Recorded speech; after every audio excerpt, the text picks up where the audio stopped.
Yeah.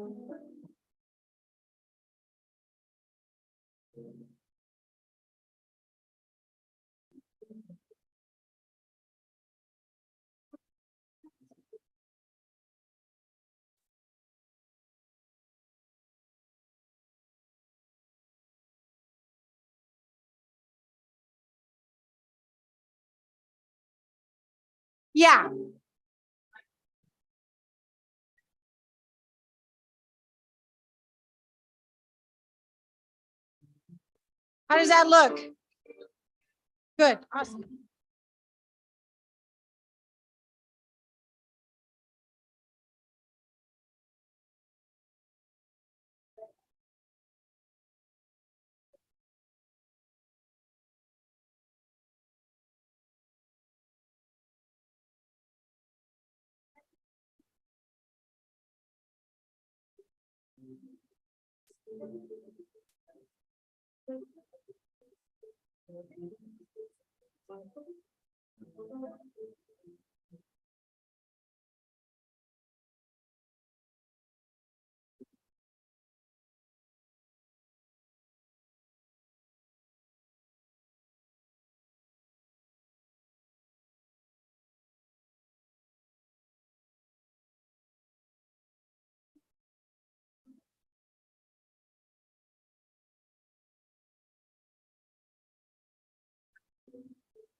Thank you.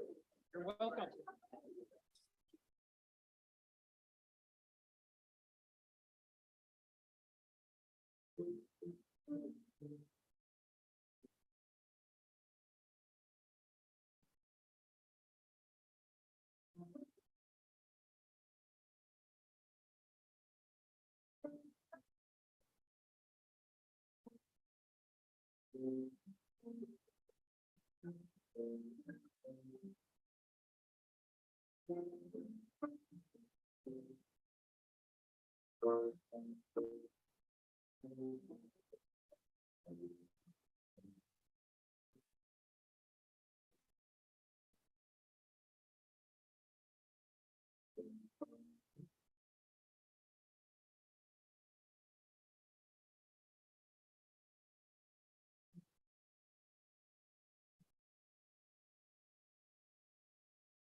I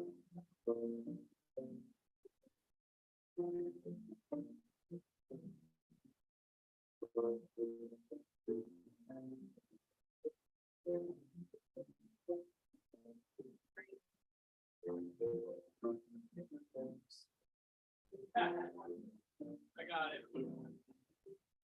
You have a good lunch, Jeff? What? You have a good lunch? I did. Did you guys? Yeah. Good. Good seeing you. Yeah.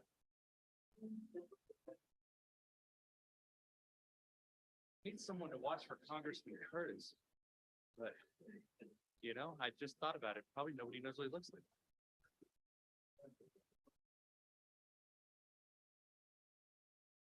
I'm watching for, or waiting for that air, the AV guy. Oh, is it not Sonia, well, I gotta figure out how to hook up into the other banquet. Oh, yeah.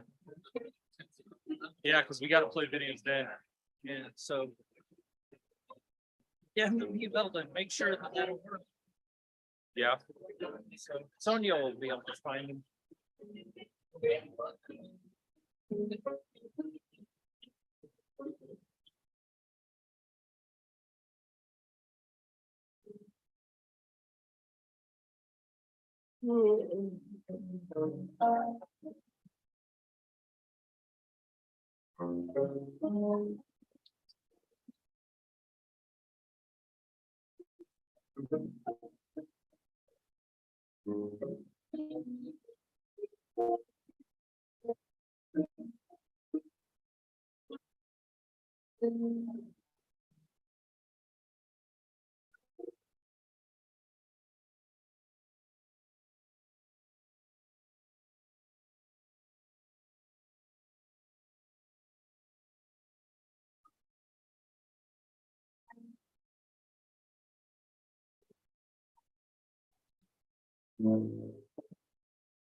Hey, who's that?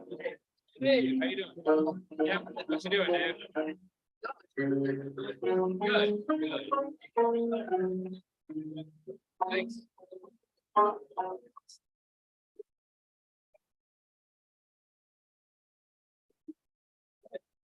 I do.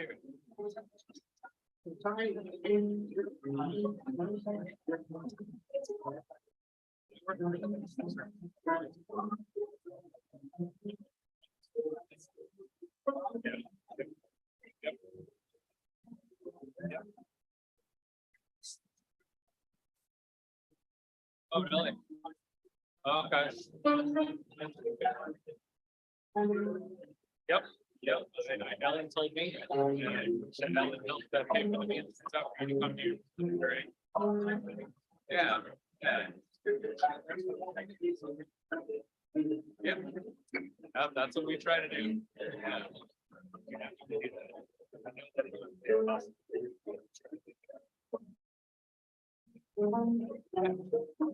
All right.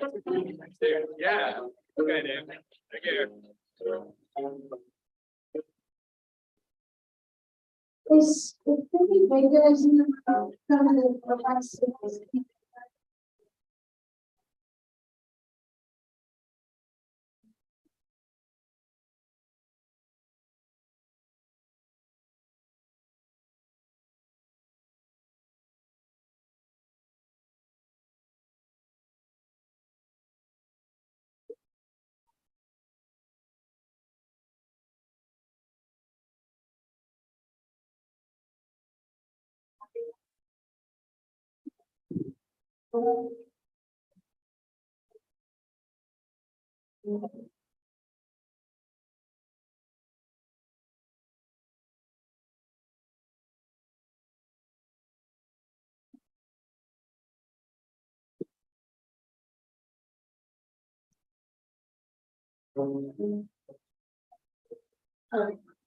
Hey, are you guys doing the economy thing now? Or is that?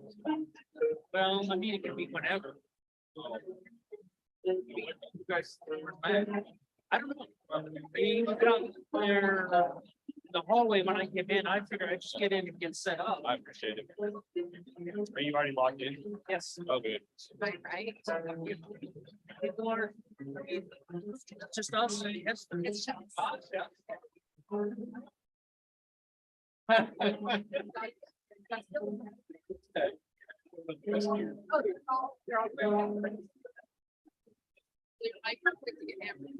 Standing or sitting.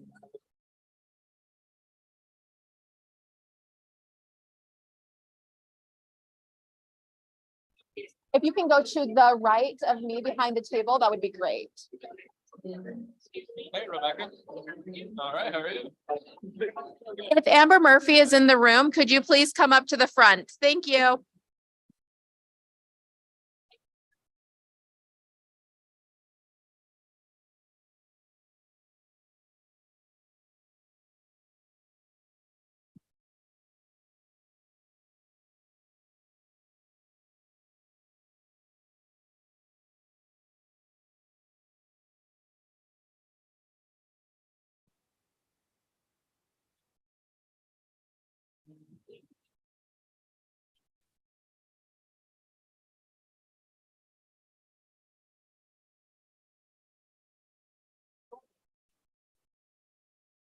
Yeah, exactly.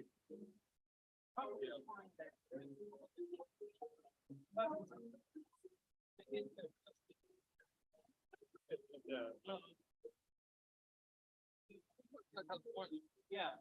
Oh, yeah. We can want to make sure I can. 1 minute.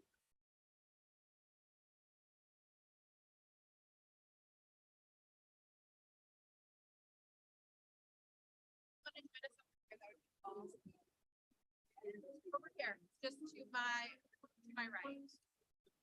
So it's over here to, yeah, okay, sorry. So I was like, my right, your left, sorry.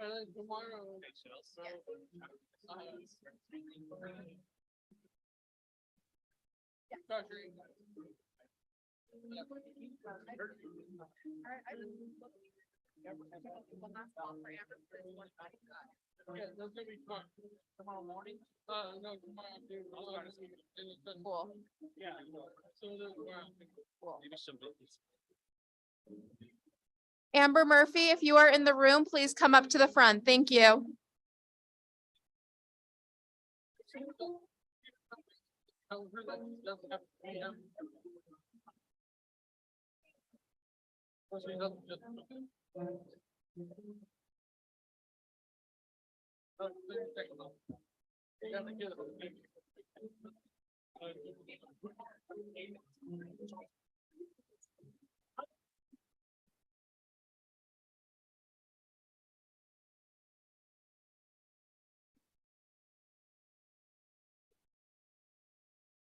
All right, we're ready. We're ready to start back up. Is everybody here? Not bad, not bad. Well, Danielle, do we have a big door prize? Danielle, we can't hear you. I had to put some buttons and turn it on and off because it's, otherwise you can hear everything. Okay, so Cindy and one of my helpers today. One at a time. Okay, because I want to get rid of these prizes.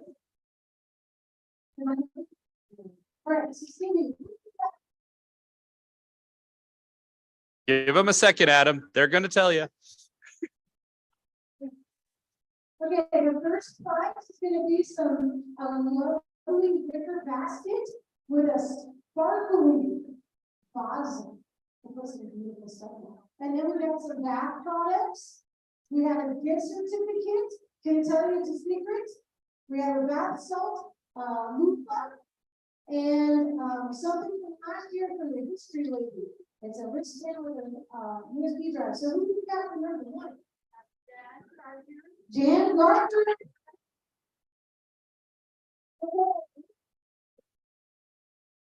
Oh, well, she's right there. All right, yay. Mark Johnson, get.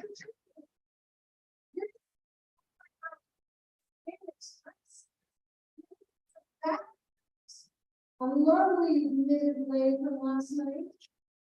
And that's it. Danielle, I want you to draw one more because I have two $50 bills that I want to give out as a door prize. We said we were going to give a big one. Everyone likes cash, right? So we have $100 we're going to give away to somebody right now.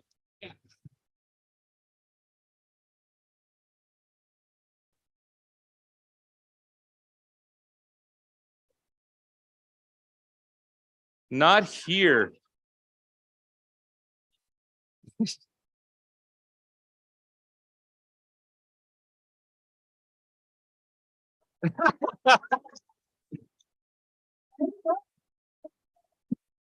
He is in the room, right? Tyler? Someone give him this. He's not here? He's not here. He must be working out. Mike Eisenberg is not in there. He'll come tomorrow night.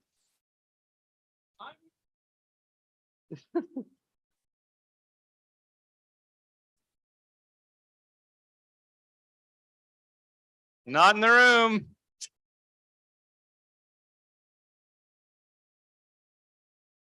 Okay. Nobody wants $100. I can't believe it.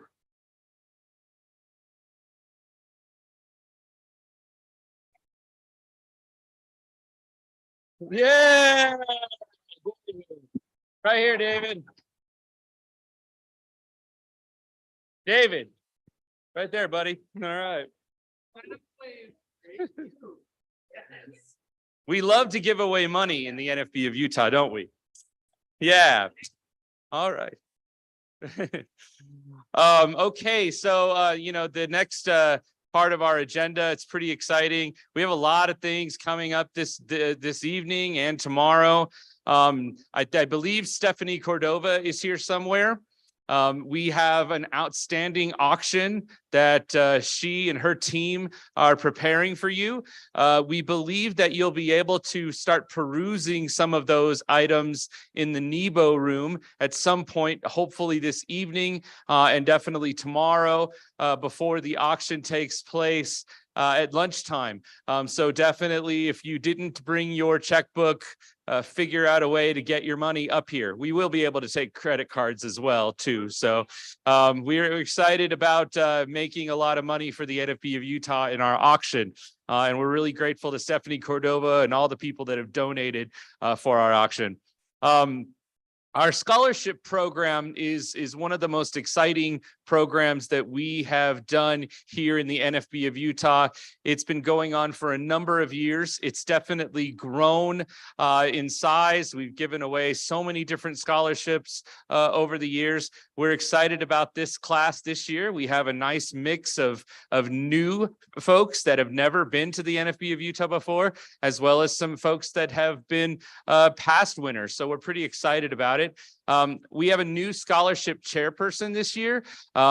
Chelsea Peel is a former NFB of Utah scholarship winner. So it's really awesome to have Chelsea in this role. And then also Chelsea was a part of our scholarship committee for a number of years.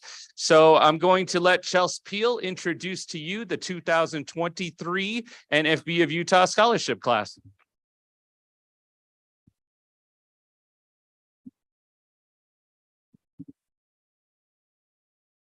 Good afternoon, my fellow Federationists.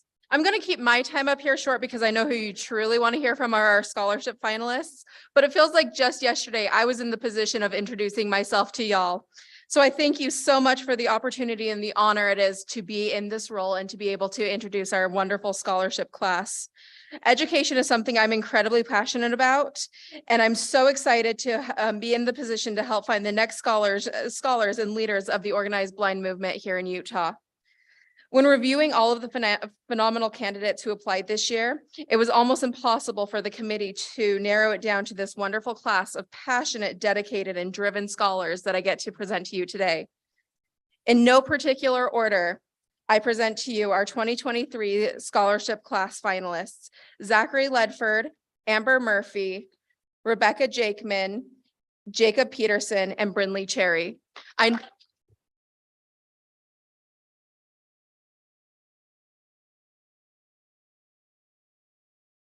going to turn the mic over to each and every one of them to introduce themselves to our convention. Zach. I'm back. You can't get rid of me. I am very humbled and grateful for receiving the scholarship or being a finalist this year. It is incredible to see the growth of the students in Utah as well as myself. I am currently studying kinesiology. For those who do not know, that is just the medical field of sports. And I'm studying at Utah State University, transferring to the University of Utah this fall, which is very exciting. But again, I'm grateful and very happy to share this opportunity with all these incredible students. Thank you.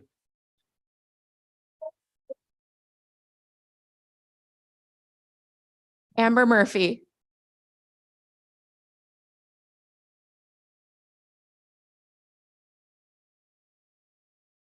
Hello, everyone. And I would just say I am so happy to be here. This is my first NFB convention ever. And I'm so excited to meet you all. I actually had very little contact with the blind and visually impaired community, even though I belonged to it for a number of years. So I'm so excited to get more involved. A little bit about me is I'm a graduating high school senior, although I like to call myself an honorary college student, as I already will have nearly a year of college done by the time I graduate.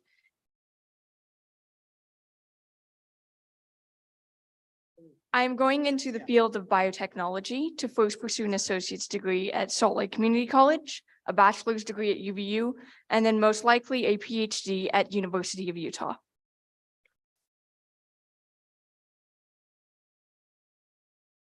And I'm so excited to get to meet you all and to learn all about the wonderful possibilities that are in store as we learn and grow together for the future of Utah and for the future of the NFB.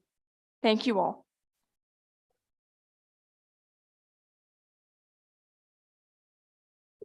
Rebecca Jakeman.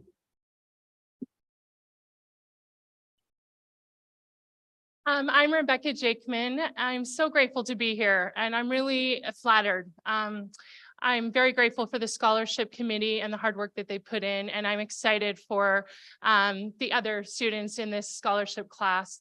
I am just finished my second year at a master's program at BYU.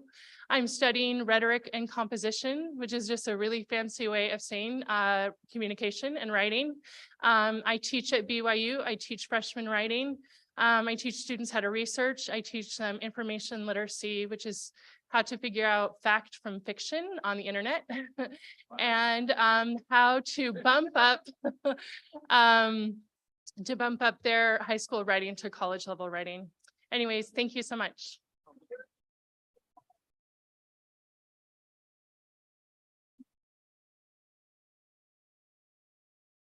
Jacob Peterson.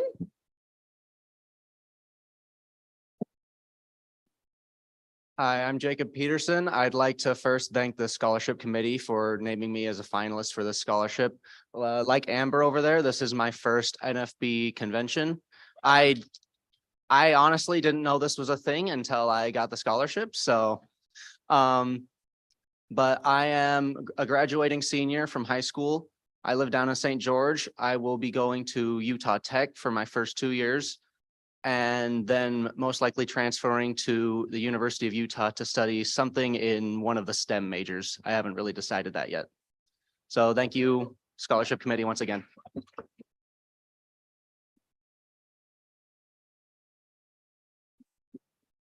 And last but certainly not least, Brinley Cherry.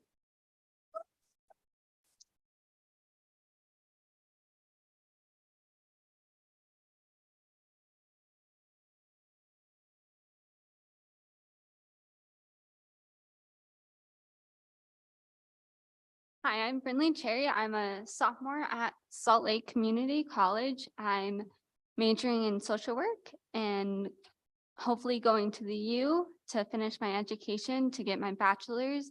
And then after that, I'm hoping to go into a master's degree so I can get a license in social work so I can become a therapist. And thank you so much for giving me this opportunity.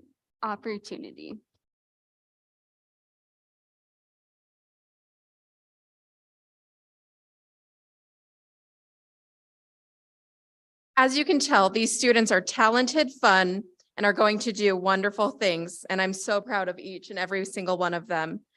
To the students who weren't selected this year, apply next year. To those who have never applied, apply. I want to see you all up here next year. Thank you, Federation family, for accepting this wonderful class of scholars. I present to you the 2023 scholarship class finalists.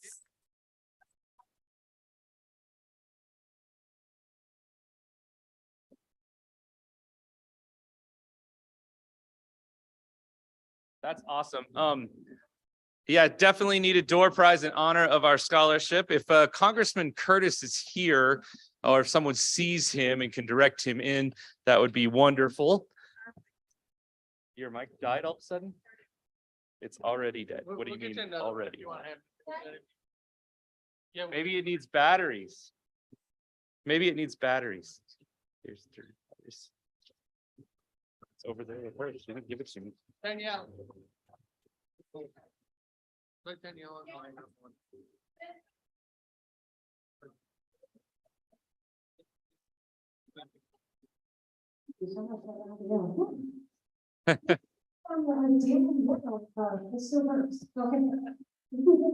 Okay, so the names that she called were Spencer,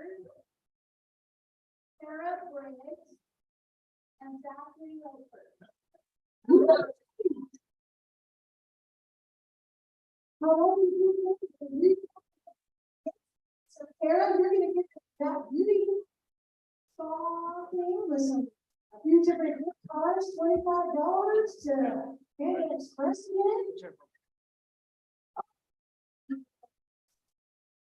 Okay. How's it gonna do? All right, Zach, you're gonna get it give me a finger. from Utah. Okay. Okay. So,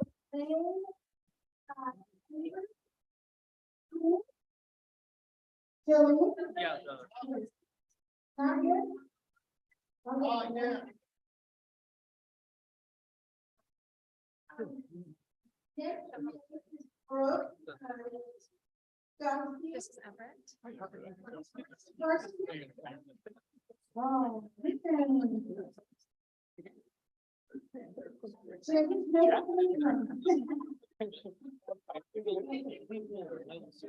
Yeah, I remember. Yeah.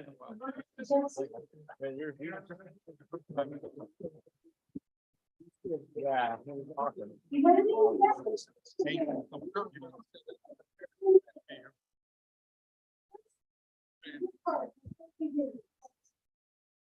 All right, well, we got it done. Okay, good. We will move forward. So I'm really excited that Congressman John Curtis, representing the 3rd District here in Utah, gave us his time to come to the NFB of Utah convention. It's pretty exciting when you can get a congressman to come and speak with you. It's not easy. They are extremely busy. They work very hard, tireless hours. When we get a chance to go back to Washington, D.C., they do always try to take some time to at least, meet with us for a little bit when they can. We definitely are excited to meet with their staff, but they know we're coming. They always recognize that there are a lot of blind people in the halls of Congress, tapping in the halls of Congress, as we put down on the agenda. And so I'm really excited that Congressman John Curtis is here. This is his hometown. Former mayor, correct? Former mayor of Provo. So pretty excited to have him here. So, let's give him a huge Utah welcome. On the classroom floor, Tell that when you're walking on the door. Tell that when you're looking for some more. You gotta tell them. So we just sing and dance? Who wants You to gotta speak? tell them. Would you rather sing and dance? I love it. All right, you know how to make a guy feel good. You're good for my ego. So how many of you are from Provo? Raise your hand or maybe a shout out. Okay. So a lot of you are from Provo and around the state. It's good to be with you. Thank you for coming to our city. I was the mayor of Provo. So on behalf of Provo, please spend lots of money here. And come back and be with us a lot. Hey, I'm pleased just to take a few minutes of your time. I want to share a little bit about what I'm doing in Congress, and then maybe specifically as it relates to some of the issues that are important to you.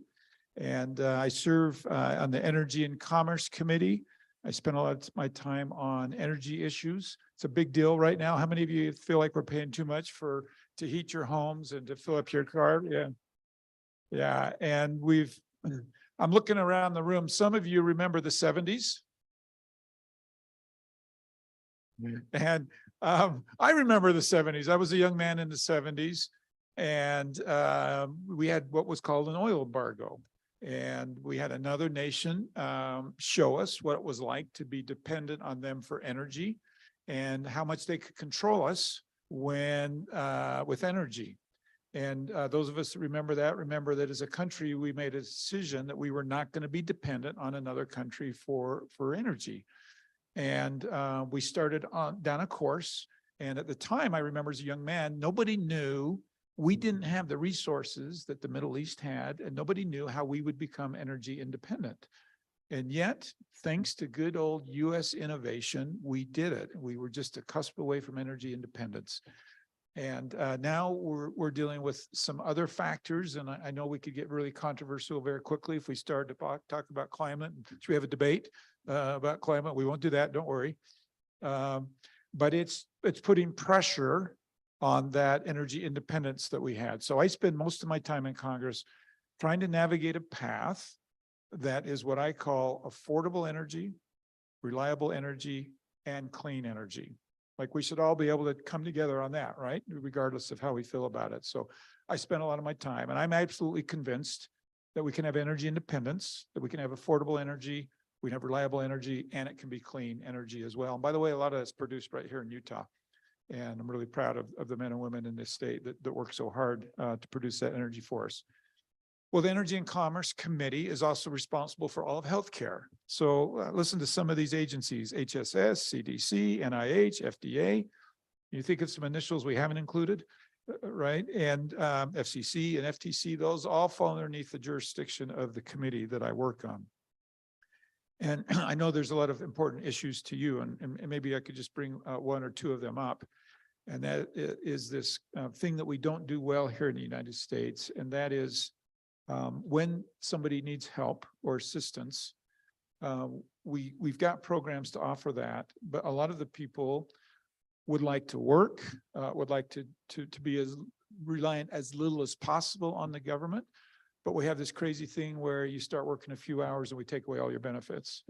And who ever thought of that, right? So yeah. So I know that's an important issue to you, and I want you to know that as I heard about that being an issue to you, I thought, man, that's one I can absolute champion for you. And I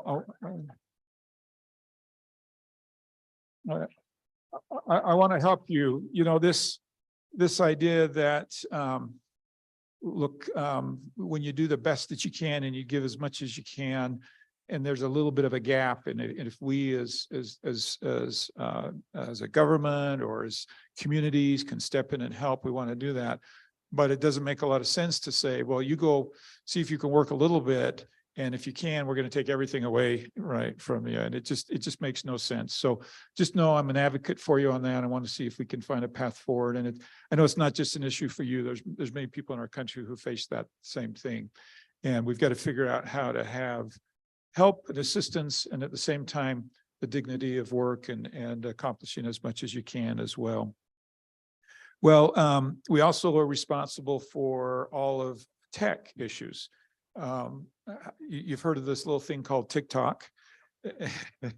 And You love it. Okay. I'm glad. I'm glad. It's kind of like we either love it or hate it, right? There's not a lot of in between on it. And one of the problems is, I mean, like so much social media, a lot of good can come from it.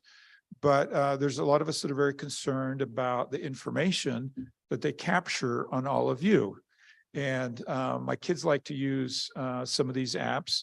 And I say, you just make sure that when you're done with the app, you turn that app off, because, you know, if you don't, it can keep collecting data on you. And it knows where you've been, it knows who you've talked to and things like that.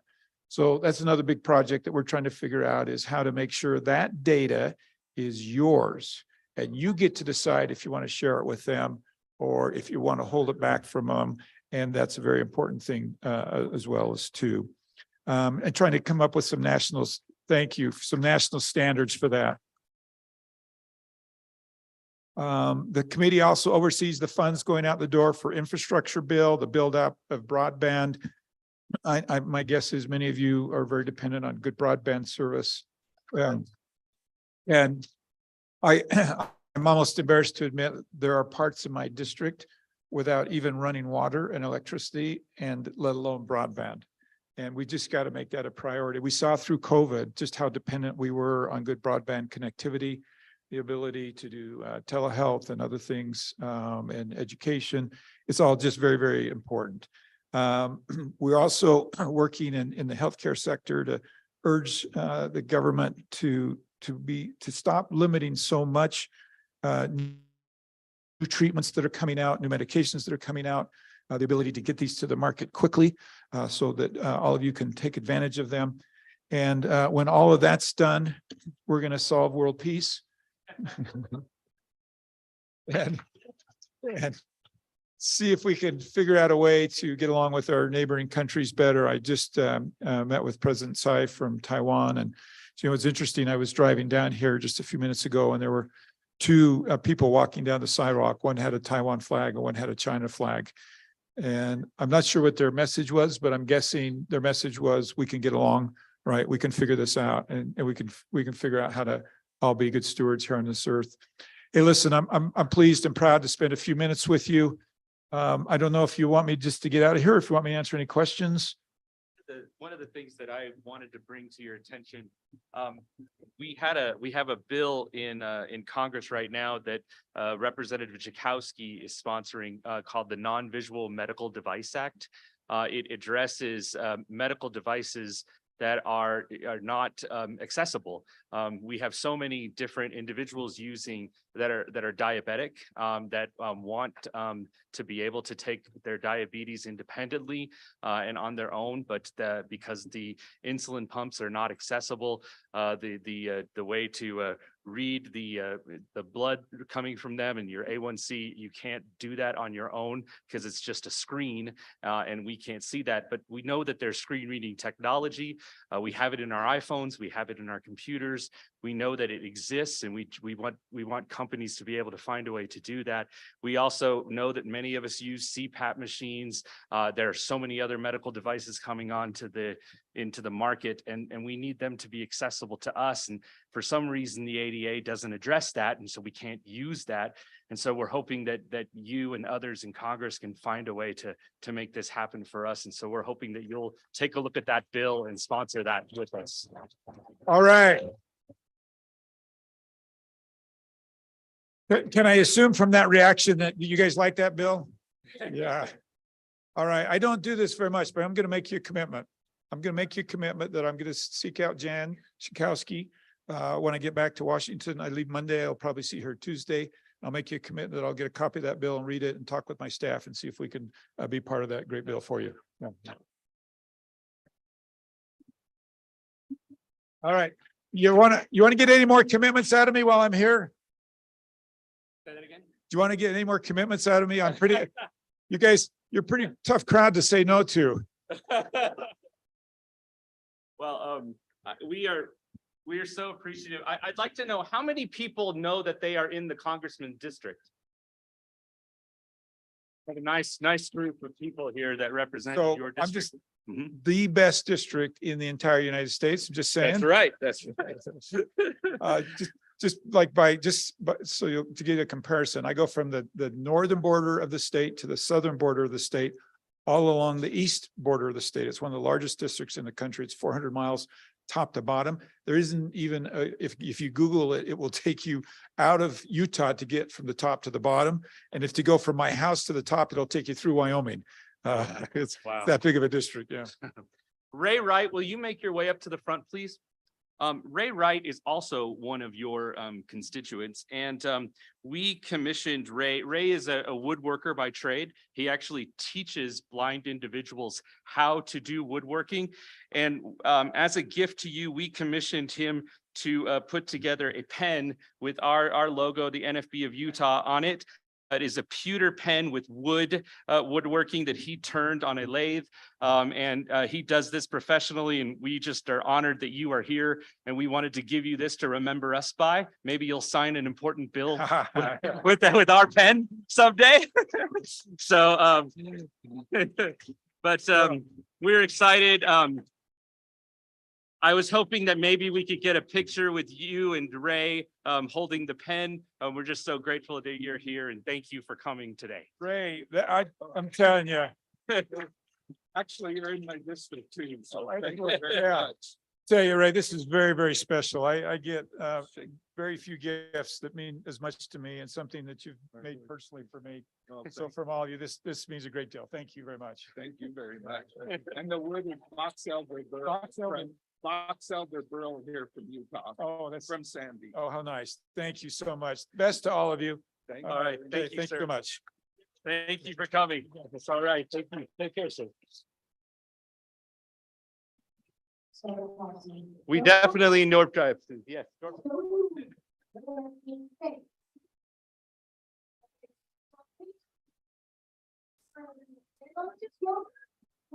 Sending and getting up today, I'm gonna tell you what you got, so that way you are excited. Okay, person number one is gonna get a really cool, awesome, it's like a water bottle holder. I think it keeps your bottle cold. It has a spot to put your cell phone. I also got a plastic awesome water bottle. We have some New Zealand chocolates.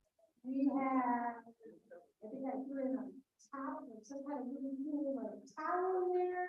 So that's a really cool gift. I think it's a gift card that really smells.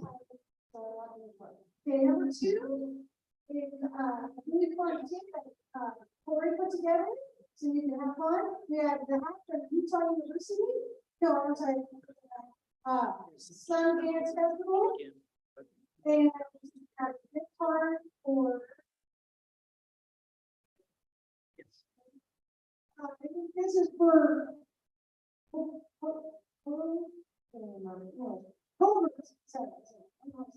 And then another really awesome.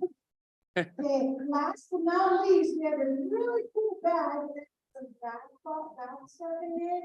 Another fun bag for Tori, a $15 gift card to. That is his blood. Okay, so what do we got there? V. Vay. Yes, Vay here. Kaiser's wife, Vay. Not here. Oh, okay.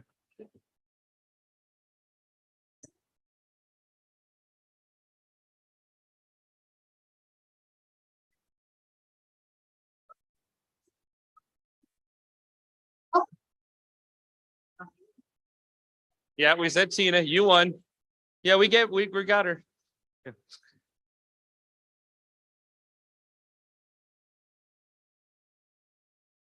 Mossam is here.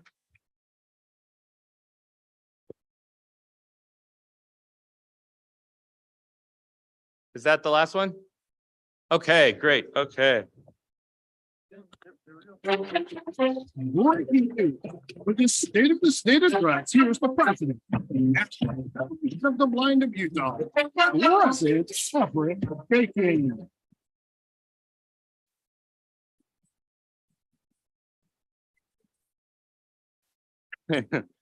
Wow. I had nothing to do with that. Was that Kevin Ledford doing the voice of that? Yeah. That's pretty awesome.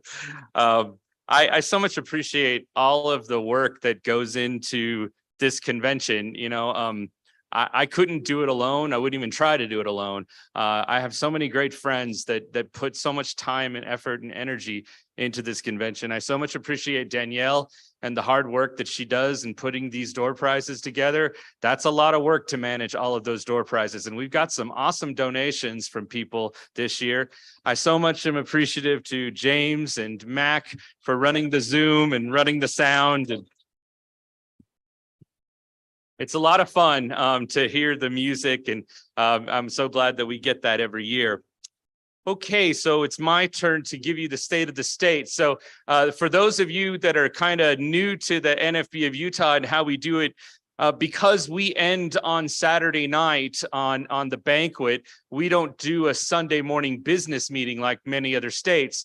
So we kind of break up our business meeting into different sections of the agenda through Friday and Saturday. So normally during a business meeting, I would be giving the state of the state report. We'd be going into the treasury report and so on and so on, the chapters, divisions reports, all of those things. But because we don't meet on Sunday and we're not going to meet on Sunday, we do it a little differently.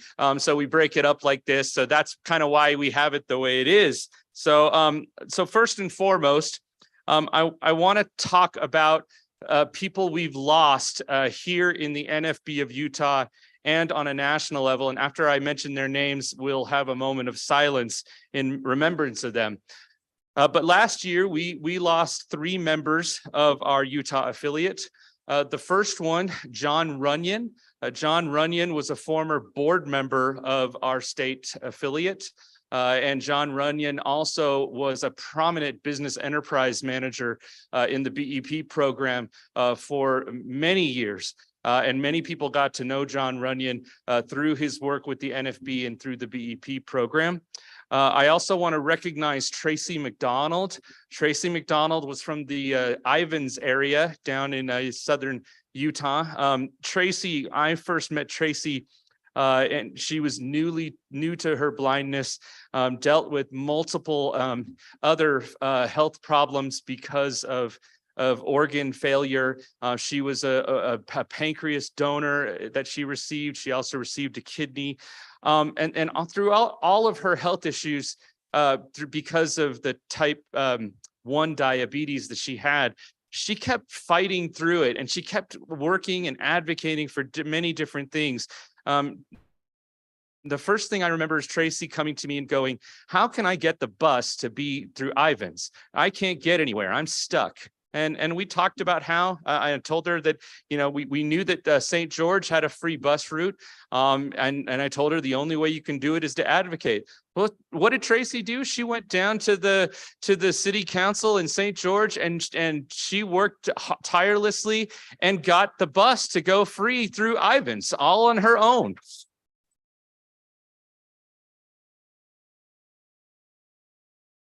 Tracy also wanted to go back to work.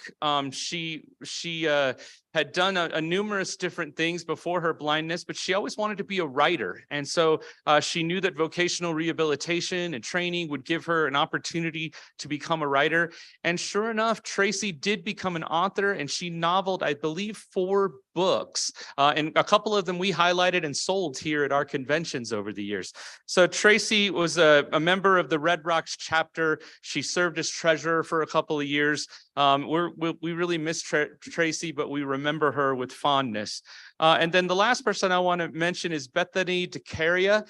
Bethany DeCaria and her family were members of the Weber Davis chapter, and we lost Bethany this year as well. So those were the 3 members of the Utah affiliate we've lost this past year. I wanted to mention other people because they have been a part of our affiliates in some way, but they've also served on a national level. So I'm going to mention those people now as I queue up my machine. The first one is someone that meant more to me than he'll ever know. I share a birthday with him. I came to the NFB because of him. He was the first person to really tell me about the NFB.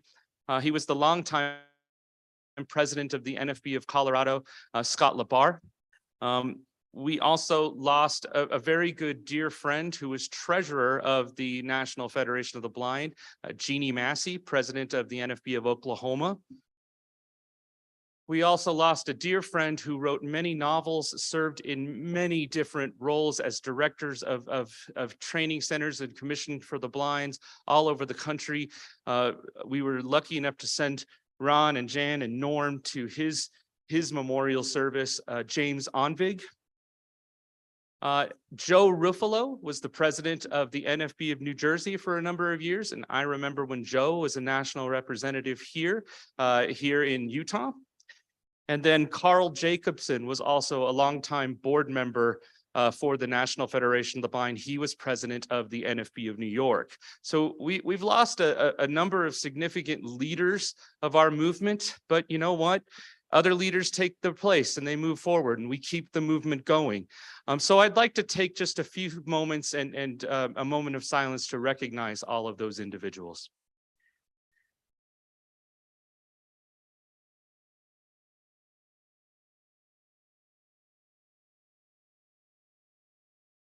Okay, so the theme of our convention this year is Find Your Fit in the Movement.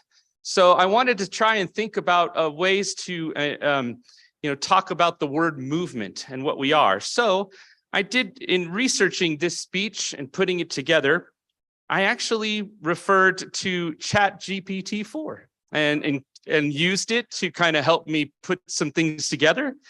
And wouldn't you know, it quoted a whole lot of information from President Riccobono's speech about spirit and the movement that happened in New Orleans this past year. So I'm actually using ChatGPT-4 to quote President Riccobono, which I'm pretty excited about. And then you'll hear some words from me in between. So what kind of movement are we? Are we a reform movement? Are we a self-determination movement? Are we an organizing movement? How about a civil rights movement? Or maybe an educational movement? Today, we then declare with certainty that we are all of these movements and more. We, as the blind, speaking for ourselves, are defined more by our collective action than by the form that it actually takes. We are not limited by any action because we can and will use any tools at our disposal and a wisdom from our shared history to meet the challenges of the day. We are a one-of-a-kind movement. A movement where everyday blind people and our friends and families are blessed to make extraordinary contributions to our human experience. A movement fueled by the heart, strength, determination, and thoughtfulness shared between members. A movement built on our lived experiences rather than the misconceptions about us. While our philosophy, our strategies, and our diversities give us strength, it is the intangible bond of faith that we share that makes us unstoppable. Those who choose not to work together with us will use other terms to describe the shape of our movement. But we who make up the blind people's movement with all of our diverse characteristics, share the true and what's common individual stories. We celebrate the power of our march together, and we recommit ourselves to working together for an even better future. This past year has been a very fun year in the NFB of Utah. And I'm going to go through some of the highlights, and these are just some. I can never get everything going and recognize every single person for their accomplishments and what they've done to support the NFB of Utah. But I think these are some good highlights, and I think you'll appreciate them. This past year, we had 8 little children between the ages of 4 and 12 attend our in-home Bell Academy edition.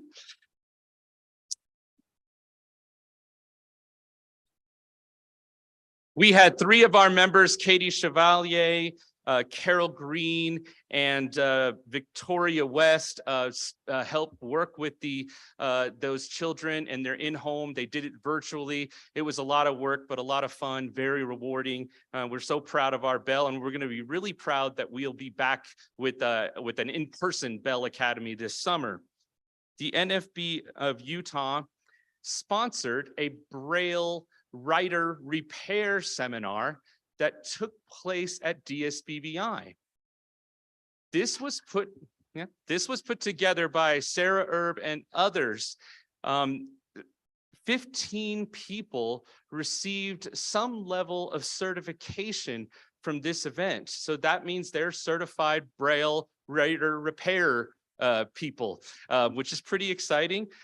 Sarah Erb brought this to us. She brought it to the board. We thought it was a really worthwhile endeavor. We were happy to be one of many sponsors and see what Sarah was able to do with it.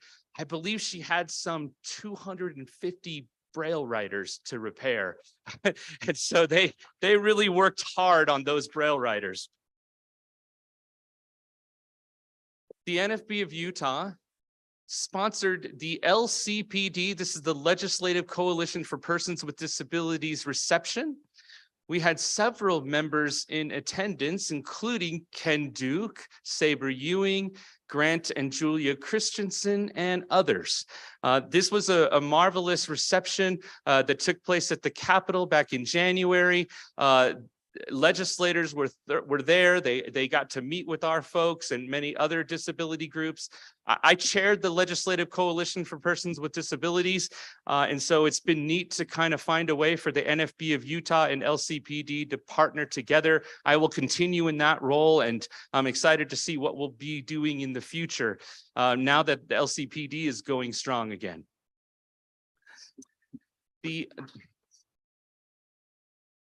Thanks. The NFB of Utah website went through a major overhaul and changes, and I want to especially thank Jerry Neely for his work as our webmaster.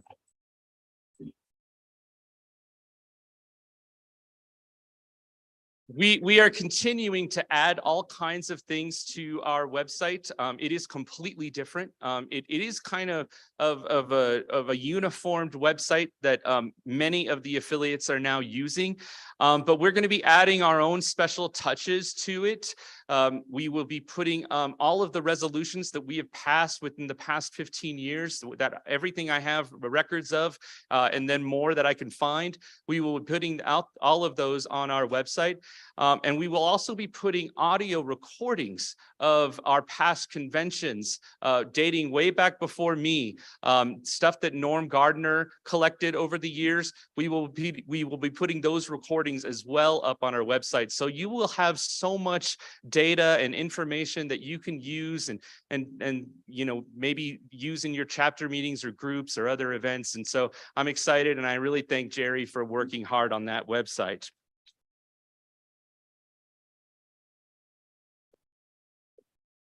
The NFB of Utah has members Sherilyn Johnson, Carl Smith, and Sarah Erb participating in a review of Braille standards for the Utah State Board of Education. In February, we joined the Let Utah Vote Coalition, which sent out letters to all legislators about accessible voting.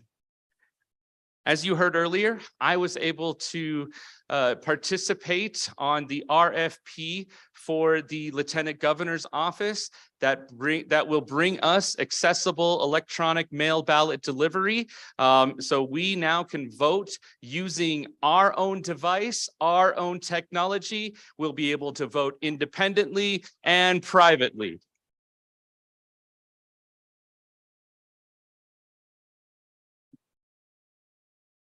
The NFB of Utah members had an opportunity to help shape the design of a new smart cane which is being debuted at this convention.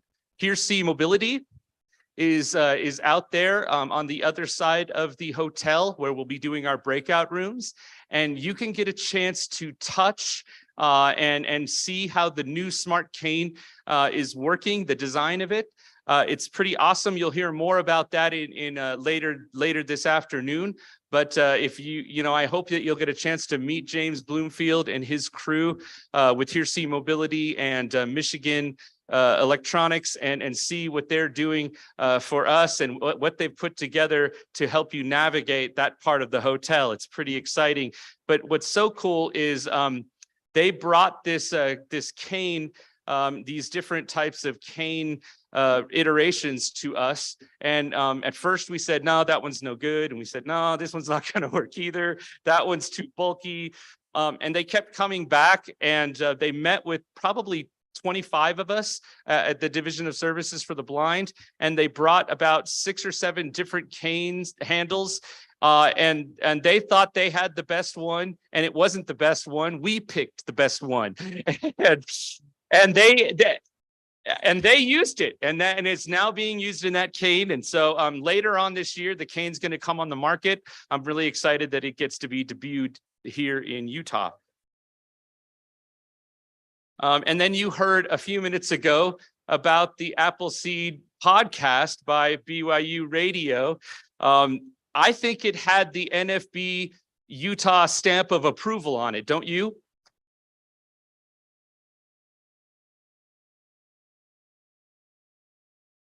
I'm really excited to say Tina Reisner left our state. She actually came back last year. She was at our Park City convention, but Tina was looking for work at that time, and now Tina Reisner is a vocational rehabilitation counselor here in Utah. So I'm pretty excited about Tina. I know she's going to do great things. Being a VR counselor is a thankless job. But we need people like her in that position. I was also really encouraged. This person used to be a member of the NFB of Utah. She actually won a scholarship way before I ever got to the NFB of Utah, before I moved here to Utah. But I was really encouraged and really excited to hear that Michelle Folger was promoted to supervising vocational rehabilitation counselor. There have been very few blind supervising VR counselors here in Utah. And so it's exciting to see that Michelle persevered, tried again to get to that position, and was rewarded with that promotion this past year. And I'm real proud of her.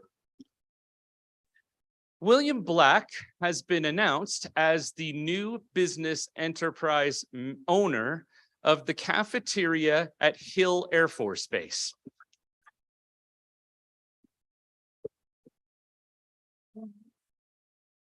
It's a long time coming, Willie. I'm really proud of you and all the work you've done in the BEP program. You're going to do great things there, and really proud of you.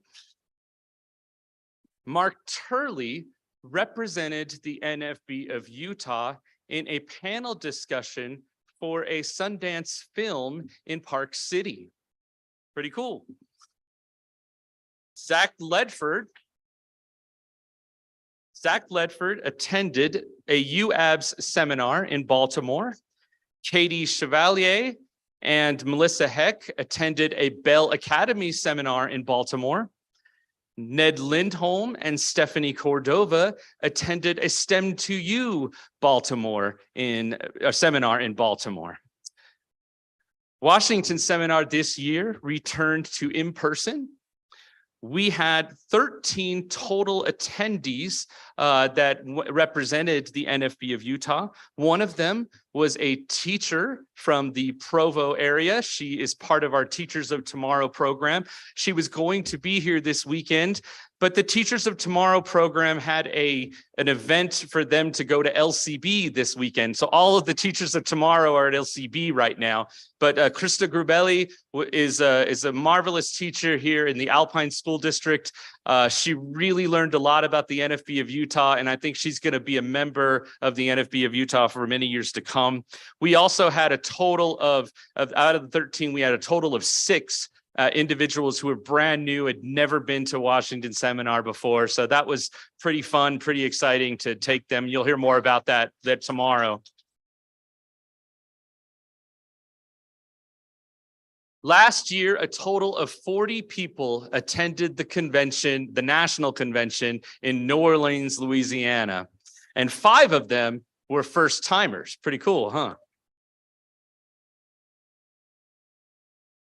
Back in October, during Blind Equality Achievement Month, the members of the affiliate, mostly members of the Salt Lake chapter, but there were other members from all over the state that came and participated in a white cane proclamation signing and white cane walk with Mayor Aaron Mendenhall of Salt Lake City, which was a lot of fun. We walked all around the city and county building there from State Street all the way to 400 South and then around again. And Mayor Mendenhall carried a cane the entire time and walked with us. It was pretty exciting to have her be a part of that. She wants to do it again. She's already her office is already asking me, can we do that again? That was a lot of fun. So that was pretty cool. I definitely want to get Spencer Cox, our governor, to do that. And I'm trying to work that angle where I get both of them together, you know, a Republican and a Democrat in the same place. Think I can do it? I don't know. We'll see. So I was so proud in January, the National Federation of the Blind of Utah voted to award $50,000 from the NFB of Utah in honor of the Museum for the Blind People's Movement. This will be the first fully accessible blind people's museum built by blind people, representing blind people for blind people. And the NFB of Utah, $50,000 from us.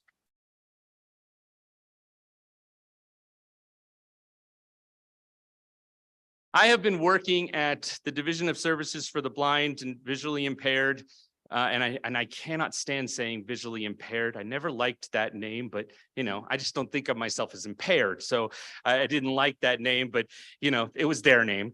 But I've been working there for over 18 years. I have come across so many wonderful people in my time working at DSBVI.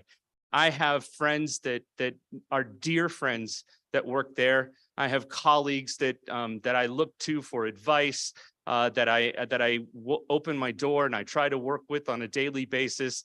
I have supervisors that challenge me, and that we do the best we can to continue to serve all of the blind people and low vision individuals all over the state of Utah. I was thinking back 18 years ago when I started out as a teacher. It was interesting. I was brand new to the state, and I interviewed for a job that Ron Gardner was going for. And I remember meeting Ron and hearing about Ron, and I thought, okay, there's no way I'm going to get that job. He's got it for sure. And for some reason, they decided to give me an opportunity. I think Ron was glad they gave me the opportunity and not him too. So, and then I kept working there as a teacher for the next year. And then I got an opportunity to be promoted to assistive technology specialist. I continue in that role as I've increased in supervisory level experience. I got to supervise our employment specialists for some time.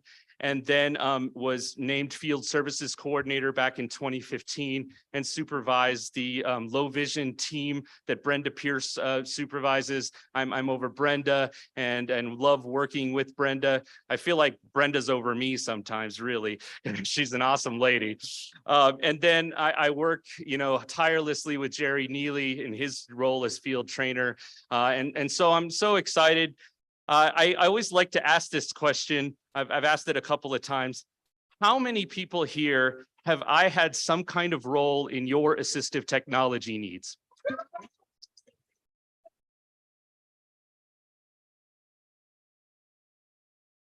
I'm a little apprehensive and excited to say that I am going to be leaving the Division of Services for the Blind. I have accepted a job as Vice President of Blindness Initiatives for IRA Tech Corporation.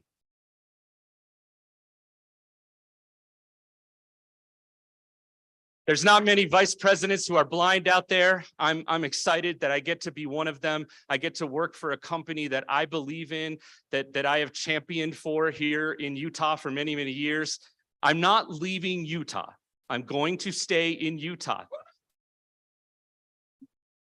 They allow me to work from home, which I'm pretty excited about. So I'll get to work from home and I'll get to work for them. And I think it'll give me even more time to devote to you as your president and see what other things we can do together. Even though I'm leaving DSBVI, I loved my time at DSBVI, I intend to try to office from time to time at DSBVI in our NFB offices there. I want to stay close to my friends. I want to stay close to the individuals who we have served so well for so many years. I've already talked with Steve. He welcomes the idea of having me there on a regular basis in the NFB office. So I'm not going to go away from all of you. I applaud the hard work that our folks at DSBVI do on a daily basis. Again, they receive thankless hours of service to all of you. A lot of them do it. They don't get very many bonuses, if ever. They don't hardly ever get any raises, they will tell you. Yet they come to work every day and they find a way to help so many blind and low vision individuals here in Utah become better blind people in the skills of blindness.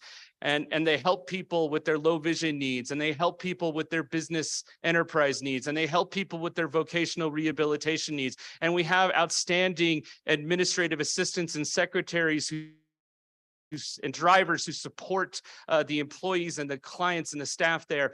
And we're all partners together there serving blind people because we are blind people and we want to be of blind people for blind people.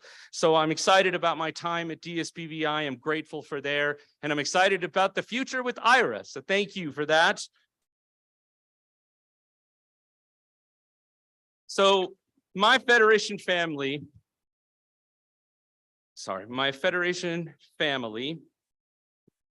we continue to possess the collective wisdom, power, and determination to overcome all that stands in the way of our dreams. We have more to gain together than in any time in our history. And equally, we have more to lose should we fail to work together. While we are far removed from the struggles that compel the diverse joy together that brought us together in 1940 in our hearts and minds, we will never forget from where we have come.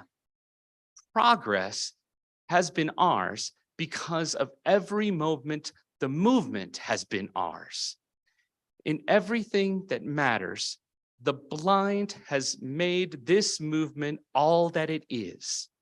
We have taken ownership of telling our story and determining our future. We will continue to use all of the tools necessary to complete our march to freedom, but most importantly, we will never be divided as a class of people committed to each other. This is the commitment we make to each other. This is the love, hope, and determination felt in our movement. This is the bond of faith we're coming together today is hopeful for our tomorrow. Let us go together to find the blind who have not yet shared our strength. Let us show that we belong in the world and make it better. Let us never be divided. Let us go build the National Federation of the Blind of Utah. What? Congratulations. Thank you. Thanks.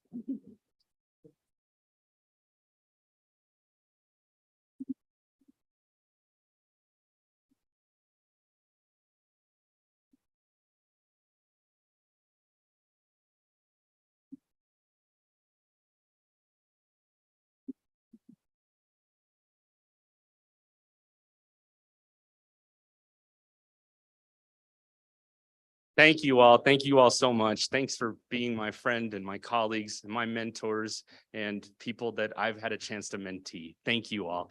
Okay, let's give a door prize. And Brandon, if you'll make your way over. Okay, door prize number 1. All right, so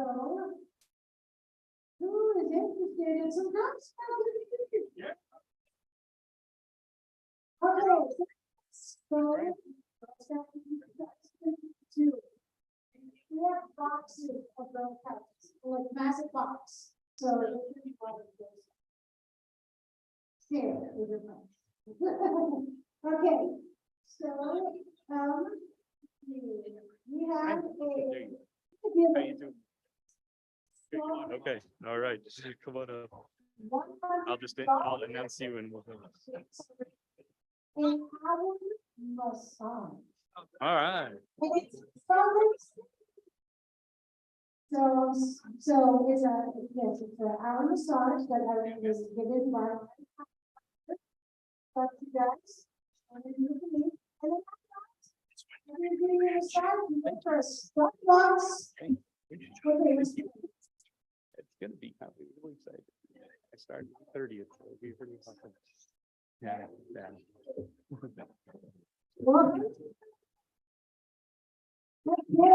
We got her. All right. Okay, so moving right along in our agenda, again, talking about partnerships and collaborations. I thought it was really important that we get someone from the Utah Schools for the Deaf and the Blind, because we, the National Federation of the Blind of Utah, want to partner and want to collaborate with USDB. I was honored to be a part of a program yesterday at USDB, introducing Tyler Marin that Comcast helped sponsor. And I want to see more of that with USDB. I think it's so important for our blind and low vision children to, see positive blind role models out there. I think that makes such an impression. And I know that USDB understands that and wants to see that as well. Brandon Watts is a great friend to the NFB of Utah. He's done a lot with the Division of Services for the Blind. He's a great man, and I'm excited to have Brandon here. So please give a warm Utah welcome to Brandon Watts from the Utah Schools for the Deaf and the Blind. All I do is win, no matter what. Got money, and every time I see the building, everybody hates go. Wow. I've never had music as in, yeah. I feel like a baseball player for the Utah Bees. That would be my song if I were a baseball player. So thank you so much, Everett. I'm glad you're staying in Utah, Everett, because when I heard that you were going to be changing jobs, my heart sank. And so the fact that you're able to stay is great. So thank you, Everett, for this opportunity. My name is Brandon Watts. I'm the Director of Outreach Vision Services with the Utah Schools for the Deaf and the Blind. And I want to just kind of start with a story that I actually thought to share just now, because I see a lot of students that I used to work with when I was a teacher of the visually impaired. and doing camps for the Utah Foundation for the Blind. And the story that I want to share is an activity that we did was in the summertime where we went to boondocks. If you, any students remember going to boondocks? Yeah. So the boondocks is basically, it's like a smaller version of Lagoon. They have arcades, they have rides, and one of the things that they're the most popular for is go-karts. And so there was a student who really wanted to go for a ride on the go-kart. I said, yes, I will go with you as long as you drive. And this student was totally blind. And he's like, okay, well, how's that going to work? I'm like, well, I'm going to tell you left and right, straight, slight right, slight left, and I'll help you out. But eventually you're going to be taking over control. He's like, okay, I got this. So we went a couple of rounds, and it got to the point where he was able to do it independently with just my telling him left, right, straight, slight right, hard right. And I had my hand on the steering wheel, and just in case there was, something taking us off, but he did it for the most part completely by himself until I looked up and I saw my boss on the next level up above looking down at me, seeing what I was doing. And I meant to say right, but I said left, and he crashed us right in front of her on that track. It is my sincere hope that what I share today can keep us on the path and the track of motivation and collaboration for those who are blind and have low vision, and I don't crash into any walls with this speech delivery. Like I said, my name's Brandon Watts, the Director of Outreach Vision Services, and currently our outreach department serves about 30% of Utah's population of students who are blind or have low vision. We serve 30 school districts and 40 charter schools. Our educators are 23 teachers of the visually impaired, 11 orientation and mobility specialists. We have 440 students that receive TVI services and 350 students that receive O&M services. Many of these students receive both TVI and O&M, but there are some districts that are bigger and hire their own teachers of the visually impaired while contracting for O&M services. When it comes to serving students who are blind or have low vision in their schools, it is a team-based approach that helps the students succeed and have equal access to materials, braille, technology, and other skills to help them have a rich educational experience and prepare them for independent adulthood. Our mission statement at the School for the Blind is providing exceptional research-based and comprehensive education for children and young adults who are blind, have low vision, or deaf blindness in early intervention, outreach, campus, and residential programs. Regarding stakeholders, our stakeholders are our students, their parents, teachers in the school, and community members that have an impact on these students.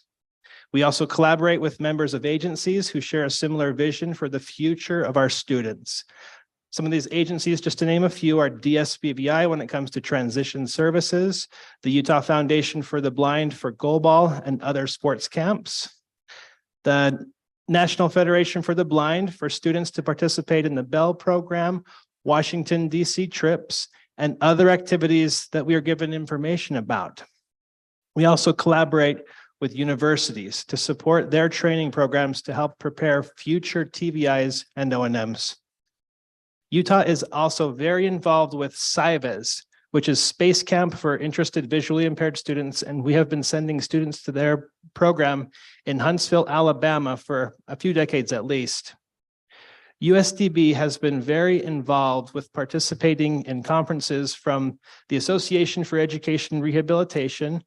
They've given workshops to support the field of education professionals to stay current with best practices.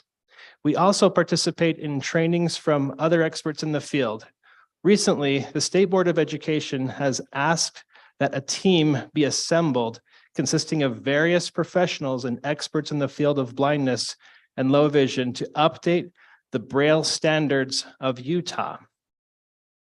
This committee has consistently met twice a month to look over the old Braille standards from 2011 and the Utah Common Core English Language Arts standards to best write the new Braille standards.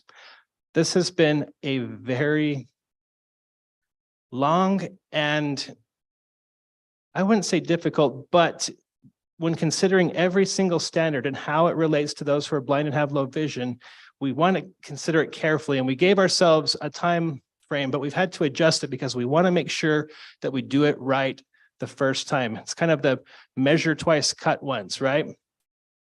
I think there's a shop teacher that told me that one time at DSBVI.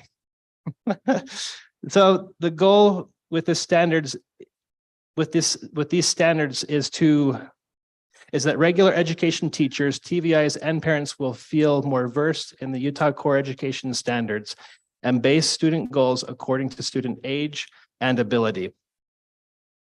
I want to report that on other departments within USDB, we have a deaf-blind department with stakeholders that they collaborate with. Aaron Fair told me that, quote, our largest collaborative group is our deaf-blind interagency team. We meet quarterly to discuss ways we can all best serve individuals in the state within deaf blindness. The represented agencies that are in their group are USDB Deafblind Services, Vocational Rehab, DSBVI, the Division of Workforce Services, the Helen Keller National Center, and the Sanderson Center for the Deaf. She says, we also work collaboratively with individuals from Utah State University, partly with our federal grant to work on pre-ETs and school to work focusing on employment opportunities for deafblind students of all ability levels. We have a lot of other national collaborations through our federal grant with other stated deafblind projects and NCDB, the National Center on Deafblindness, close quote.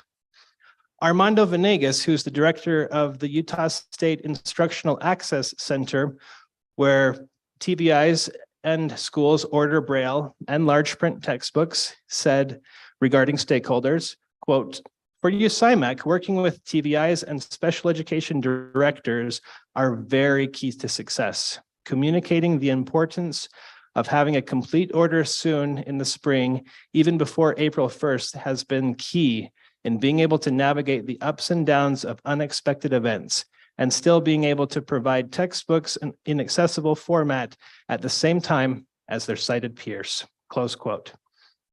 Karen Borg, who is the director of the Parent-Infant Program, which serves the babies birth to 3 states. In PIP, we work with parents and families all day, every day. Their input is vital. We have been training on routine-based intervention and home-based interventions for years. This means we don't go in with a set lesson plan or a little bag of items. We end every visit by asking what they would like to work on next and begin every visit by asking if that is still their priority. It requires a great deal of flexibility and knowledge to be ready to address concerns. PIP uses a parent coaching model, which means they use the I do, we do, you do strategy for introducing new interventions to parents.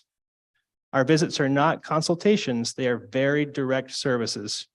As we train parents in implementing vision-based strategies throughout their days, and as we listen for them to train us in their unique aspects of their child and their home routines.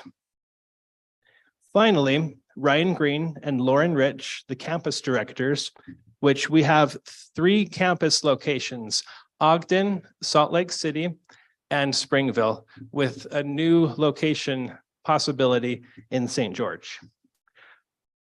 Campus, they say, quote, campus programs has a few stakeholder groups that have crossover in differences amongst the different departments we oversee.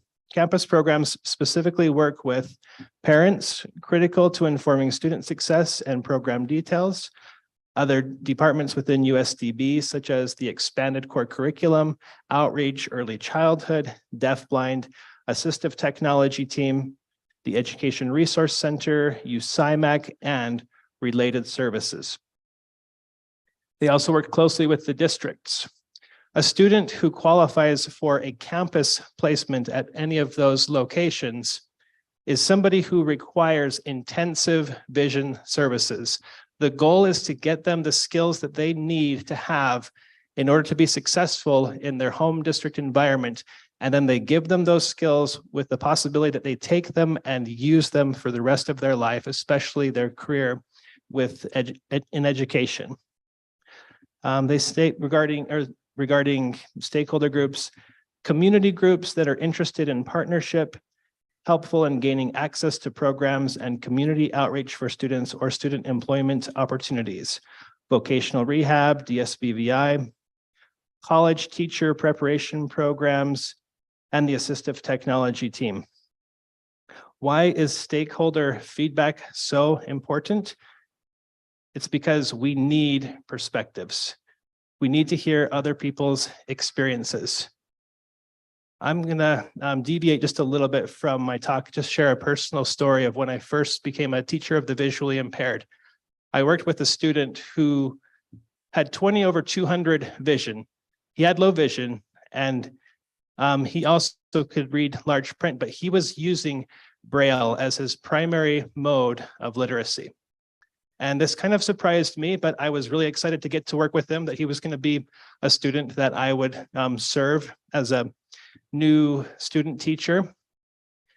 And this student had such good tactile discrimination in his fingers, he could read Braille that was covered up with wrapping paper. So anytime Christmas came around, he would grab his presents and feel around and see what his present was. But he wouldn't tell his mom because she knew that she would take it away. So this was a student whose primary mode of learning was Braille. And there were other students that I taught who had low vision, and some of them had actually really good vision, but they had a degenerative eye condition. And I said, so we're teaching these students Braille. Mind you, I was a very young 20-something-year-old teacher, and I just had a lot of questions. And they said, you need to hear the stories of the people who are adults now who wish that they had learned Braille in their youth so they could have it for later on. That's something that I have always kept with me in my teaching and also in my administration when I work with my teachers to make sure that we do deliver proper services to students to ensure that they have what they need, not just for right now, but for the future. And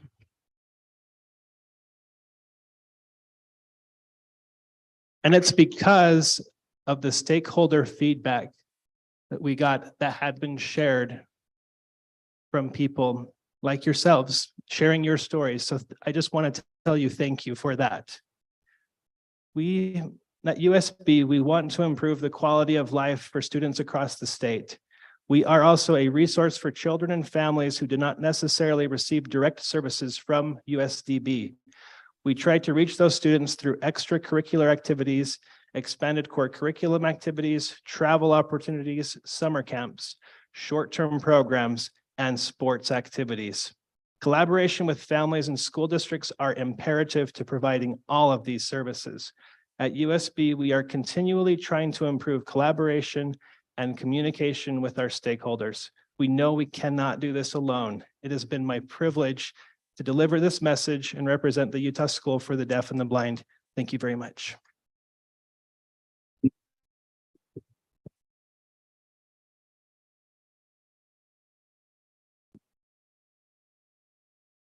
Brandon, do you have time for any questions? Okay, are there any questions out there that people would like to ask of Brandon? There may not be, but I just thought I'd throw it out there.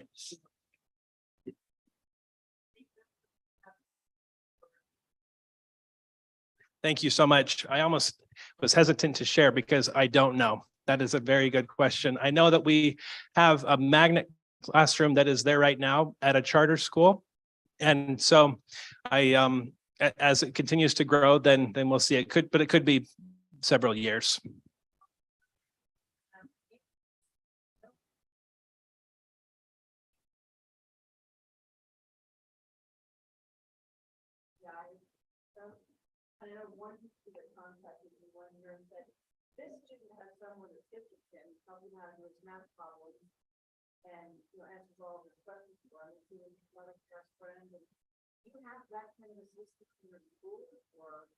Are you talking about in the campus programs or in outreach? So so when it comes to the situation, so the question was, there's a student who has an assistant that seems to be giving a little bit more involvement than is appropriate, is what it sounds like. They're asking questions, they're answering questions, and do we do that? We better not be. Let me just say that. If I hear about it, I cringe and I contact my teachers right away, because if somebody is there to support a student, it's that they're facilitating the access, not doing the work for the student.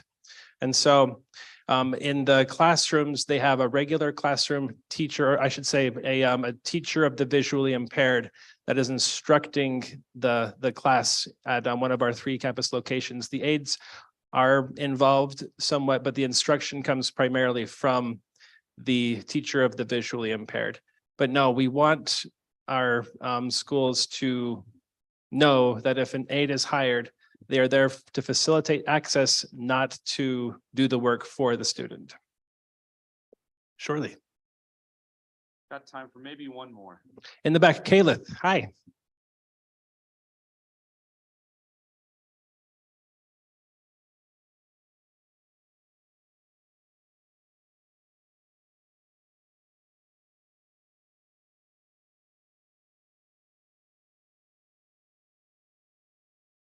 Yes.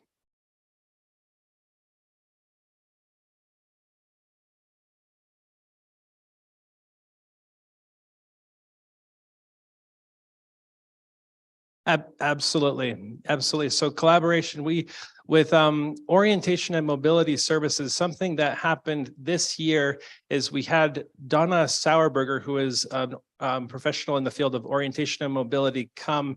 She gave 2 conferences that we opened that were funded by USDB, but we did open them up to the whole state of Utah for people to participate. And I was told that that was the first time in 20 years that training like that had taken place. And so opening up conferences for other district TVIs not hired by USDB is absolutely a great idea. And we do that somewhat with like the Deafblind project, but we certainly can do more. Outreach does about 2 conferences a year where we discuss a lot of topics specific to USDB, but we can have more conferences that would open up where the material would be relevant to everybody, not just to USDB. I appreciate that, Caleb, because we have been talking about that for quite a bit. So thank you.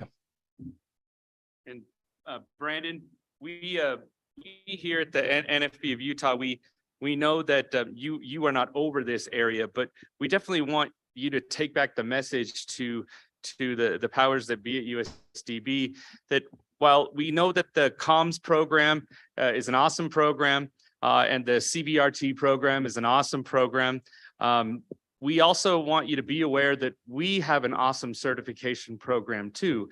The NOMC is an outstanding orientation and mobility certification. We would love to see USDB hire an NOMC in the future. And then we are also working on a certification for teacher of blind students. And we would love to see USDB look at opportunities or possibilities to hire individuals from that certification as well. We believe it's equal, and we're hoping that more school systems such as USDB will look to it as an equal program. Very good. All right. Thank you, sir. Thank you again. All right. Take care, Raymond.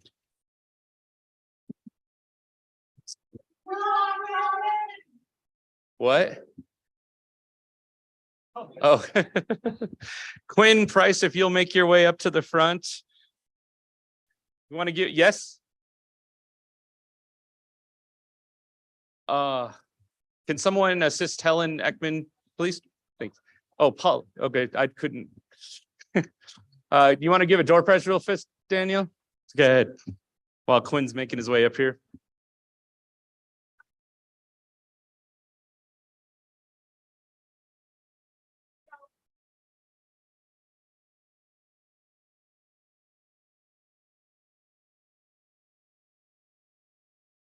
Tara, you there?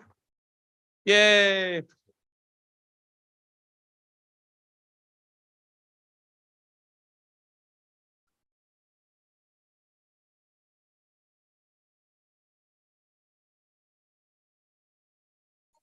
Gift card to Olive Garden for $50. All right. So our next speaker is a man that I got to know when he was a teenager. And here in Utah, I got to watch him grow up in Utah, grow up going through high school, going to college. He was a former scholarship winner here in Utah. He also then went to college. He finished college. He graduated from Utah State University. And then he became an employee at the Division of Services for the Blind. He got married, became a father. He's done just a lot of great things, and he's become a man that I respect immensely. I got to hang out with him at a Lakers Jazz game earlier this year, November. It was actually November. It was last year. That was when the Jazz were still good. They beat the Lakers. So, and it was a lot of fun to hang out and talk. And I got the idea that I really think, it's been a long time since Quinn has spoken at our convention. And I wanted him to talk about his experiences as a blind man, not only with technology, but with so many other areas. And I thought it would be great and useful for you to hear from Quinn Price. So please give a warm welcome to Quinn. I'll lower this down. Buy it, use it, break it, fix it, trash it, change it, melt, upgrade it, chart it, point it, zoom it, press it, snap it, work it, quick erase it, write it, cut it, paste it, save it, load it, check it, quick rewrite it, plug it, play it, burn it, rip it, drag it, drop it. Thank you. I'm glad you told me to wait for the music. I was itching all day to know what that was. So, and I mean that sincerely. And I thank you also for not doing the stereotypical number too, Mighty Queen. That would have been okay. And also, just want to say I'm thankful, Everett, for asking me to come speak. I'm grateful for this opportunity, and it feels surreal to hear your announcement. That's kind of a bombshell for me, and I'm still reeling from it. I was going to say, I remember meeting Everett when he was a brand new, relatively new employee coming to UN. So, and that was a long time ago. So it feels strange to have you go, but I'm excited for your next opportunity. It sounds awesome. Last year on the night of Memorial Day, my in-laws were in town visiting us, and they happened to bring food for my wife and I, and they arrived at our house, and I was really excited, and I went up. I realized as I was about to eat the meal that they'd brought us that I had forgotten I wanted to get a water bottle. So the one I wanted was upstairs in my house. So I went upstairs to get that, and I began to go downstairs to eat my food, and I was very excited. It was a pulled pork sandwich, and I was very excited for that. And as I was running down the stairs, I lost control of my feet somehow. And like I said, I was running, and I ended up sliding and coming down with such force on one of the stairs that I crunched my T5 vertebrae in my upper back.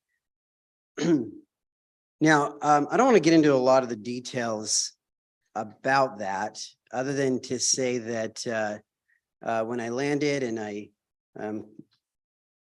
couldn't breathe for about a minute, but I ended up, I realized I wasn't holding my water bottle anymore, and I noticed it was sitting next to me, unspilled, just sitting perfectly fine on the step right next to me. It's a crazy situation, but I share that experience for a purpose. One, because it's unique, and two, because although it is possibly not the most painful injury I've ever had, I've had some pretty wild experiences. It has been the longest lasting and the most, it has stuck with me the longest out of all the injuries I've ever had in my life. I don't recommend getting any core injuries. So why am I sharing this story? Well, it taught me a bit about loss, and because there are certain things that I was able to do before the accident that I at least haven't yet been able to do since. I can't consistently lift as heavy of things, or at least not for a long time. You know, one of the most memorable things happening right before that accident, I went to Disneyland with my family, and coming back, we went via the Oakland airport, and they switched our gate at the last minute. And I have twin girls, and one of them, she was just turned 5 or almost 5 at the time. She just refused to walk. So I put her on my shoulders and we ran through the airport. And I couldn't do that now. So that was a loss for me. And in a way, it helped me relate. I've been teaching assistive technology at the Division of Services for the Blind for almost 9 years now. And I have to say that for me, blindness wasn't much of a loss. I went blind at the age of 2. And when I say I went blind, I lost all of it. Blindness is not new to me. It has been a lifetime thing.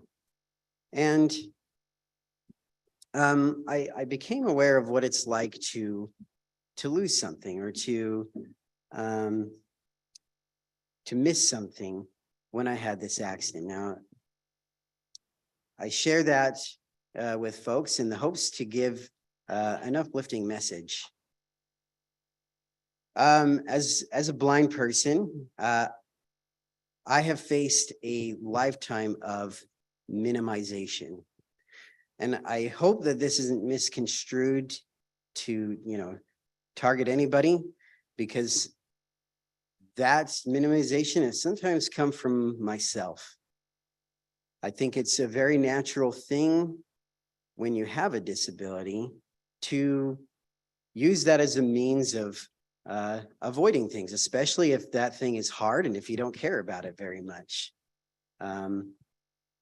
But one of the words that I love to use, I just use the word minimize, but one of my favorite words is maximization, or just to maximize. Many people who are students or have been students might have heard this word from me ad nauseum, but it's something I believe in very, very strongly. I remember being, an anxious teenager and reading some inspirational quotes, and I read one that really has stuck with me. And I don't know who to attribute it to, so I'm sorry. I actually went and looked that up recently, and I could not find any source for this, but it said, "Do not compare yourself to others, for you will always find someone who is more inferior or superior to you." And I think that is a really strong message. And I want to share that with anyone who, at whatever stage you find yourself in life with blindness. I think that's a really important thing to keep in mind, is that comparison to others is not productive. Now, how do we maximize ourselves? Well, there are a lot of ways. I think back to my back injury. I'm comparing it to blindness a lot.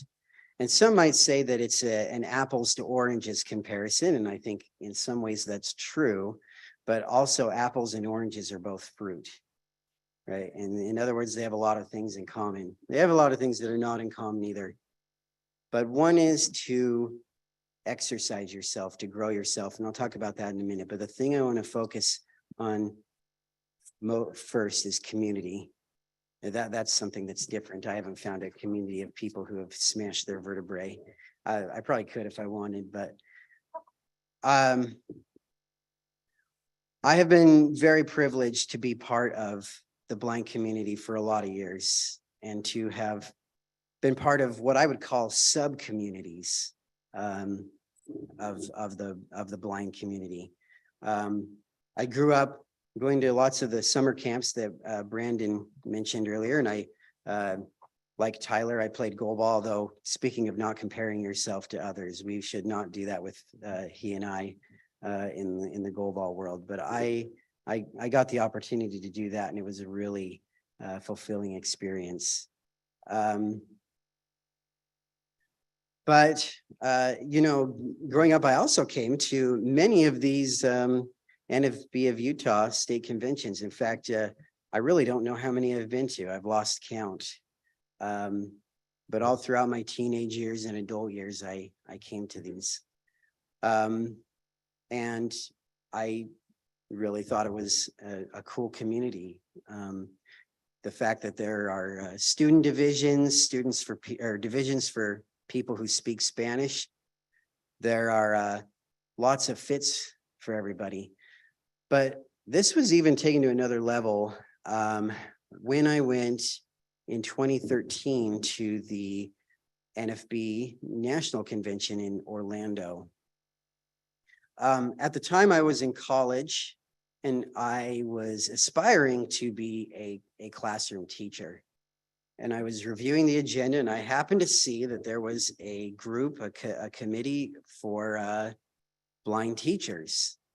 And I remember going to that meeting and being really excited because I knew that blind people could be teachers. I'd heard of it plenty of times, but it was another thing entirely to brainstorm with people. And I remembered I took a lot of notes. The problem is that the Braille Note Apex I had at the time, about a week later, it died. So the lesson there is back everything up, right? But that was, and the convention in general was very thrilling. I loved the exhibit hall, walking around and being able to interact with booths full of people who were selling blindness products. And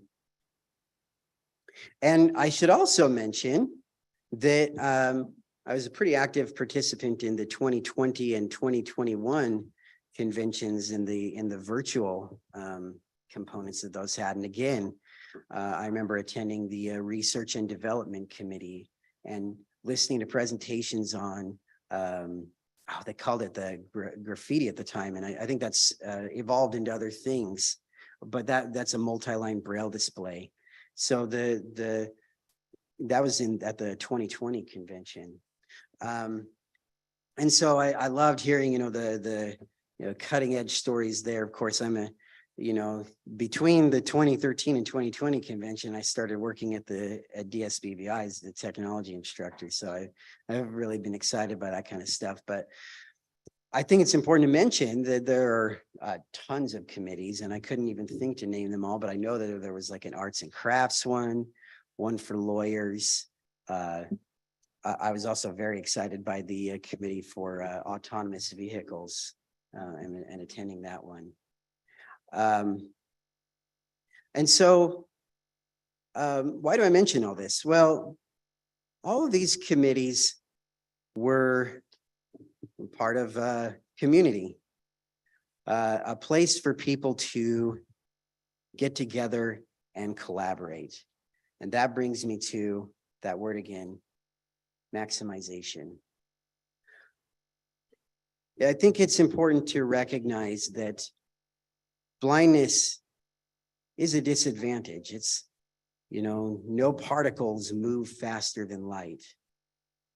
However, we all live with disadvantages. And I am grateful for the people in my life who have pushed me to maximize myself. I'm grateful for learning that even though vision is an advantage, sometimes if your vision fails you, even if you haven't lost it all, it can be to your advantage to learn how to do something non-visually so that you don't have to rely on it all the time. And I'm grateful for that lesson. And I'm grateful for the community that I've had in all aspects. I wouldn't be nearly the person I am, and I certainly wouldn't be know as many things as I do without the communities that I've been a part of. The relationships that I've had have truly helped me maximize myself. And so what I want to say in closing is, whoever you may be, blindsided or whatever, look for the people in your life who maximize you, who help you not compare yourself to others, and those who help you realize how to make you reach your top limits, test those limits, and become your best self. Thank you. Very nice job, man. Very nice job, man. Ken Duke and James Bloomfield, if you'll make your way up to the front.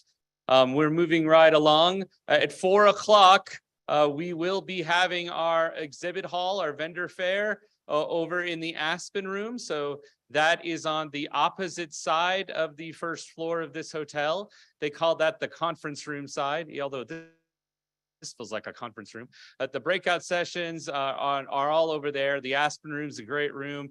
We have, I believe, some 18 to 20 different tables that will be set up there all around the room, or you'll be able to look at different things, see some different technologies, as well as talk with folks that are, promoting things that I think will be interest to our community. So, be sure to go in there. Be sure to thank all of their sponsors for being a part of our convention. We really want them to come back every year and sponsor our convention. Ken, are you up here?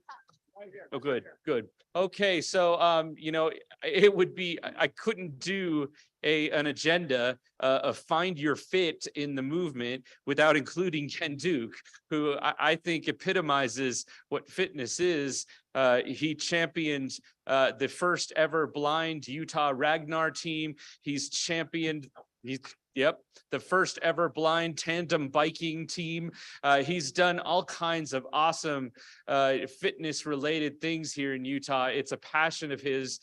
He's president of Utah Achilles, as well as, of course, president of our Salt Lake chapter and on our board of directors. So let's go, Ken Duke.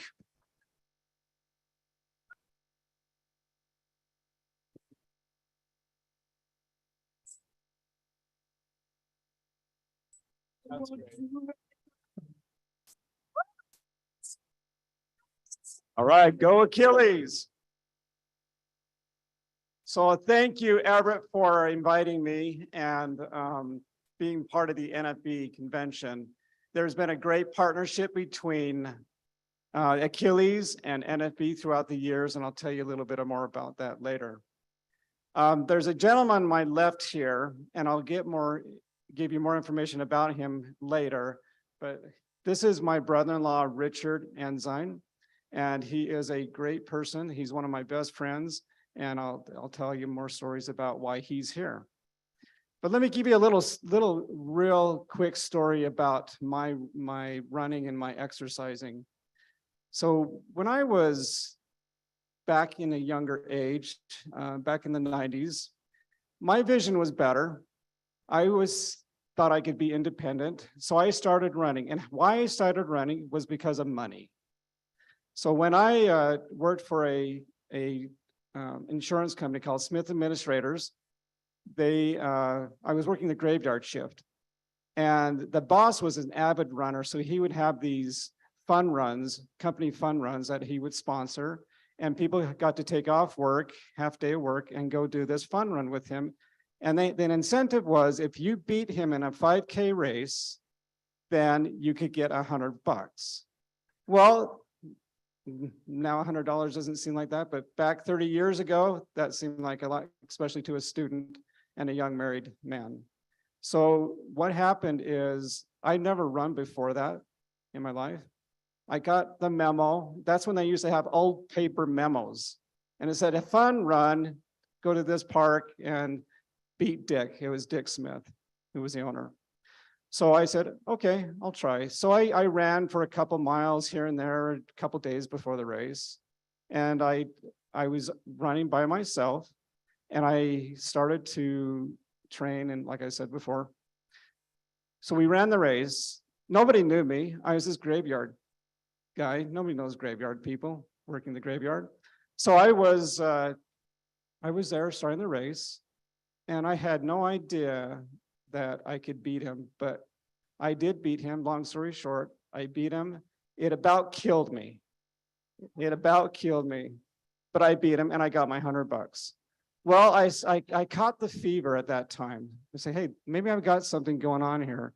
So I started to run a little bit more, and I got hooked up with some friends who ran marathons. And they asked me, okay, you want to run a marathon? I said, sure. So I trained with them, but they didn't know I was blind. I kept it far away because I wasn't proud of being blind back then. So I was running with some friends, Floyd Hatch and Stuart McLaren and some other people. And we were training for a marathon. And one morning we were running, and I decided to go a little bit ahead of them. And I'm running about 100 feet in front of them. And I hit a barricade. I didn't see the barricade. And so what I did is I got off, I go, what's going on? Are you okay? I said, yeah, I'm okay. I'm okay. Yeah, my pride was hurt more than my legs. But I went on again, and I decided to go ahead again. And guess what? There was another barricade. So it tore my knee open at that time. So they're like, dude, you're crazy. What's going on? I said, well, I can't see as well as you guys. I don't know. I have a disease called retinitis pigmentosa, and it's a retinal degenerative disease. And I think I'm okay. So we went home. Shortly after, so long story short, shortly after that, I got caught with wind of an organization called Achilles Track Club. That's what it was called back 30 years ago. And they're headquartered in New York City. And I started to get more involved in understanding what the Achilles Track Club was all about. And I'll tell you more a little bit about it as we continue. But what I want to do right now is has everybody read or looked at the agenda today? Okay. Have you guys did you see or was described to you what the logo said in it? What kind of picture did it have? It had a tandem bike, right? And I'll tell you a little bit more about that tandem bike experiences that we've had. But like I said before, the gentleman standing to my left is one of my best friends, my brother-in-law, Richard Ensign. And what we're going to do is tell you a little bit about Achilles International. That's their name now, is Achilles International. And I've actually asked the CEO president, who lives and works in New York, to come to this conference. She really wanted to come. Her name is Emily Glaser. She really wanted to come, but she wasn't able to fit in her schedule. So here's a letter, and I'm going to have Richard read the letter that she wrote, and we'll go from there. Before I read this letter, we were talking about maximizing. And I think Ken could be the poster child for that. Need shirts with Ken's picture on there. Over the last 30 years, Ken has run 60 marathons. We've biked to St. George. We've hiked up to the top of Mount Olympus. I've been skiing with him, ice skating, bowling, and golfing. There's nothing that Ken won't try, even with his limited eyesight. And he has been the president of this Achilles Track Club for 30 years now, off and on. And this is the letter from the president this year. It says, if you have ever run with us or cheered on the sidelines of a race or local workout, you understand the magnitude of Go Achilles. as a bright neon yellow jersey whisks by. You have been a major part of our journey from our early beginnings as a track club in New York City's Central Park to the international powerhouse we are today. In 2022, we empowered 10,000 athletes with disabilities, engaged 4,500 volunteers, empowered over 100 veterans with disabilities from the Achilles Freedom Team to cross marathon finish lines, launched an international scholarship program to support even more athletic goals, and expanded our in-person youth workouts in Houston, Texas, and our adoptive cycling program in New York. Proud of our impact and accomplishments in 2022, we are only beginning. Achilles has even greater goals for the years ahead.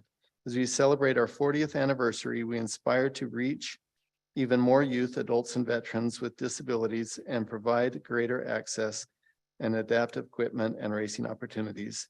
Thank you for your energy and dedication to Achilles and our mission. You make our success possible.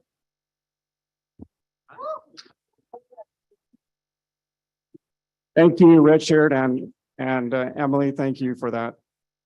I kind of want to do a little bit of history here. We've talked about the national, but history of Utah and Achilles of Utah. You know, we've been doing this for over 25 years. We've been in different race events, the Salt Lake Classic, the Deseret News, the St. George Marathon, the New York Marathon, the Loaded Jaw bike race, and many other events. But starting back in 2016, we got a group together of an all Achilles Ragnar team. And I want to shout out to those who have joined the Achilles as members in either the Ragnar team or other events. We've got Willie Black, we've got Sherilyn, we've got Chelsea. We have also Deja. Is Deja here? Yeah. And we have Mark, Anitra, and of course, Everett. He was part of the Achilles Ragnar team. We had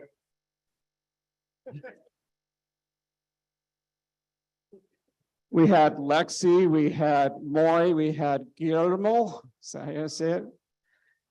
We had Becky Andrews, and if I've missed anybody, I apologize. Did I miss anybody?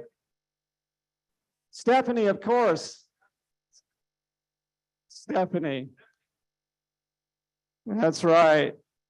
So with all those doing Ragnar and other events, there's a lot of people in the NFB who's been part of Utah Achilles. So go Achilles, great job. Guess what?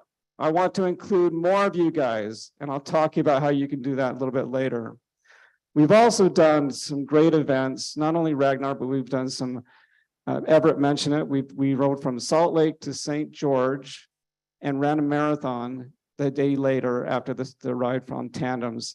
And that was done in 2021.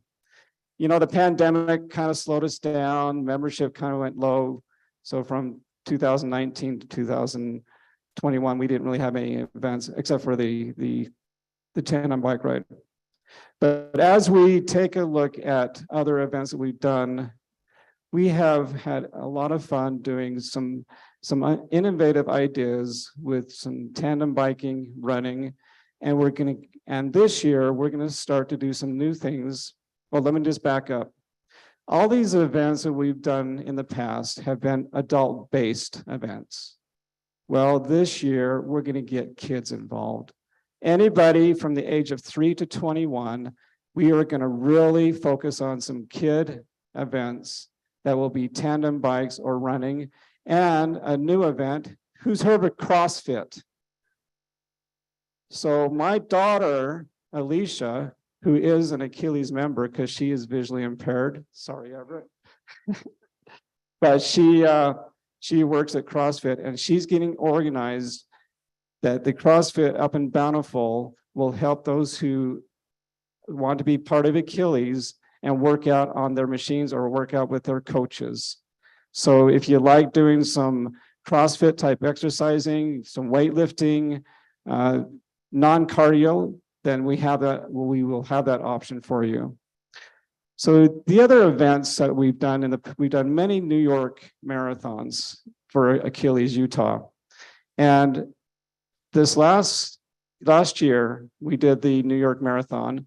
And I'm going to have Richard tell you about the experiences that he's had as a guide. So Richard here has been the longest Utah Achilles guide for our team. So he's awesome. He's run, of those 60 plus marathons that I've run, he's probably run 30 of them with me as a guide. So I love him. He is so supportive. In fact, I'll call him the night before, say, hey, we're doing a 20-mile run. Let's go. And he's always there. He's like the energizer bunny. So thank you, Richard. But Richard's going to tell you a little bit about our New York experiences, and then I'll conclude it after that. Yeah, this last November, we had an awesome experience. I was able to guide Stephanie Cordova on the New York Marathon. And to give you a background, the New York Marathon has about 50,000 runners that run it. But they have a special part in their heart for the Achilles. The Achilles organization has been part of them for over 40 years, I believe. And so when we arrived, they had a special dinner for us. There were blind and low vision people from all over the world that came to this dinner. I remember talking to someone from Norway and from Chile and from Argentina and from Mongolia, of all places. But they had this special dinner for us. And then the next day, they treated us royally, like we were kings. They picked us up at the airport, or picked us up at the hotel and drove us right to the starting line. And we had our own special spot where there were about 300 or 400 of us there. And they took us right to the beginning of the race when the mayor shot off the gun and we were able to start and running the race. And I tell people, if you ever need a boost for your self-esteem, or if you're feeling bad about yourself, you need to run the New York Marathon. Because for the next 26 miles, there's 2 to 3 million spectators that are along the side. And all of them the whole way are yelling, you're awesome, you're amazing, you're my hero. And especially they yell, go Achilles, because we all have these matching shirts on. And you don't have to be fast. You don't have to be young. That's something that a lot of people think. You can even walk it if you want. But we were able, Stephanie and I, and there were 4 or 5 visually impaired, plus all of our guides, were able to complete the marathon this year. And it's not just about completing it. It makes you feel good and know that you can accomplish something in life. And that's what I've loved about Ken, is watching him set a dream and then accomplish it. So here's Ken. Thank you, Richard. And again, I would not be able to complete any of my goals without my guides and without you guys. So thank you for that. If you are interested in any Achilles sign up, come to the table. I've got a vendor table after this. It's starting at 4 o'clock. I will give you information. We are doing a lot of things this year. Like I said, we're going to start some focusing on some kid athletics. So who likes to run? Okay. Who likes to walk? Who likes to bike? Then overall, who likes to exercise? Everybody, hopefully. You know, statistically, people from Achilles who weren't exercising, or people who weren't part of Achilles at first and are now, they said that 75% feel like they're healthier and better and mentally, physical and emotionally better after they started doing Achilles exercising. So it's not just about running. It's about just trying to make yourself fit. And as you can see with the Olympian Tyler, when he describes some things of what he did, it is great to try to be fit, at least try to make yourself be active and do things that you haven't done before, but try to be try to make it fun and make it so you can do it. And we have the guides for you to do it. So if you say, well, I don't have anybody to help me walk, or to not help me walk, but to be right beside my side to guide me to walk or run or bike or do exercises, Achilles is there for you. So we come to the table, learn more about what we're going to be doing this year, and I'll answer any questions at that time. Thanks, guys.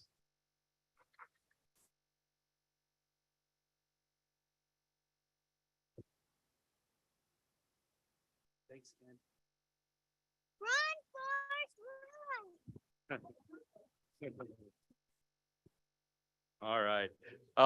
We have one more speaker before we adjourn. So Danielle, you get a big door prize ready for the end. Again, I talked about our partnership with Hearsay Mobility and them debuting the smart cane that will be released to the public later this year. We're pretty excited. Hearsay Mobility, instead of doing what a lot of technology companies do, they decided to become a nonprofit. So they're not doing this for a profit. They want to be able to find a way to bring this smart cane technology to blind individuals at a much cheaper cost. They're not looking to make a huge profit on it. So I'm pretty excited about the partnership, and I wanted James Bloomfield, the CEO and kind of founder of Hearsay Mobility, to talk to you for your few minutes. So James. Work it, make it, do it, makes us. You know, I want to thank Everett Bacon.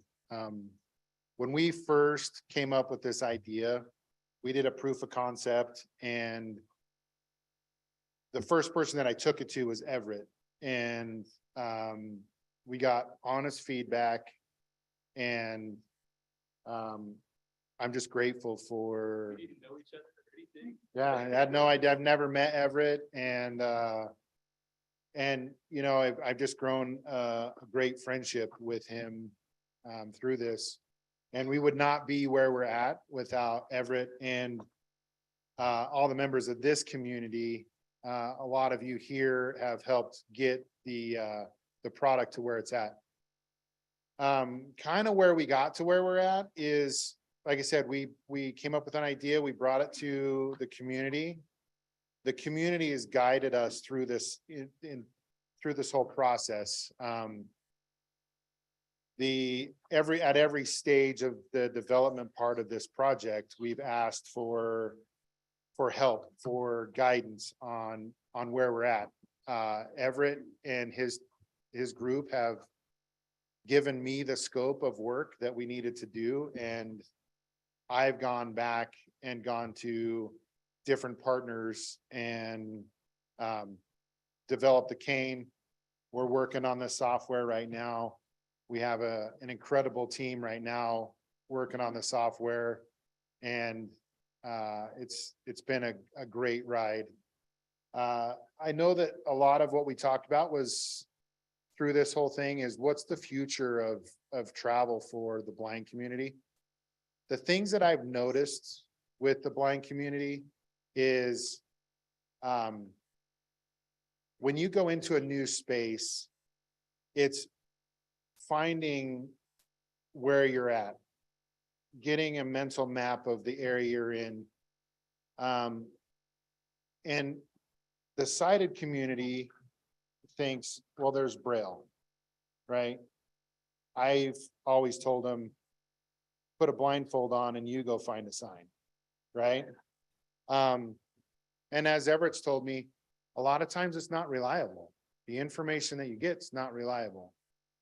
We're in an environment, and this day and age, there's no reason why with the technology that we have, that we are doing things that are, in my opinion, kind of backwards. So our goal with Hearsay is to bring awareness to travel, indoor and outdoor travel, creating an experience that the sighted community kind of takes for granted. and give the blind community a little more freedom and a little more comfortable to try new things and to go to different places. So our goal this year is to go to market by the first part of fourth quarter. We want to be in a museum, which we're on track right now to kind of partner with a local museum in the Salt Lake area.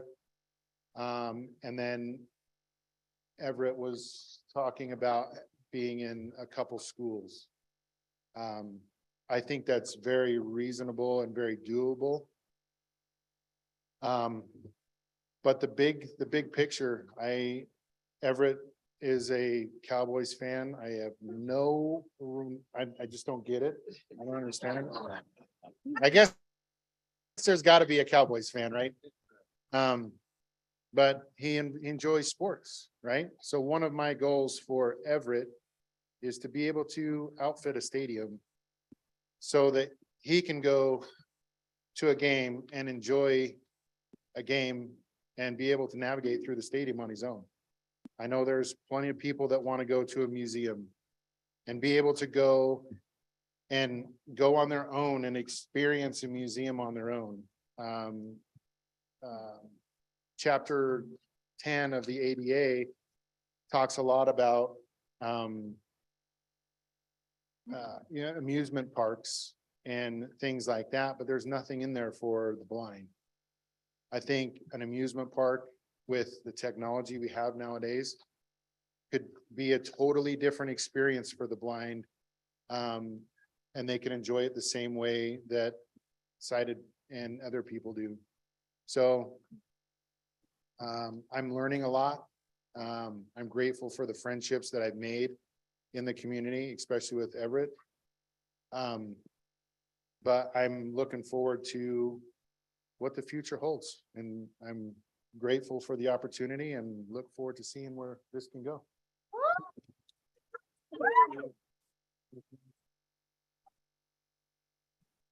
So go try out James's new smart cane and here's his smart cane. I think you're going to be really impressed with the technology and how it works. Okay, Danielle, let's give us a big last door prize. Whoop, whoop. All right. So is there anyone interested in Girl Scout cookies? Yeah. How many do you want? Okay, so Cindy, what Lupita, Damien. Oh, man, we already had it picked out and everything. Okay, let's pick out another name. I guess I could add some money. How about $60? Oh yeah. Whoa. I don't think anybody's here.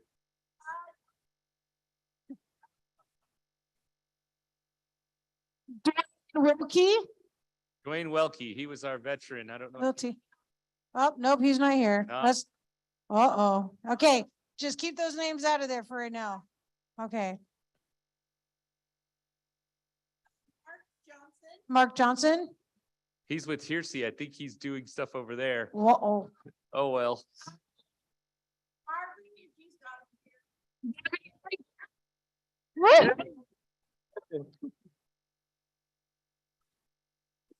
All right, remember, we got a vendor exhibit hall starting very soon at 4 o'clock. We also have an ice cream social with karaoke we want you to come be a part of. We have 3 different ice creams, lots of toppings, so go take part in that.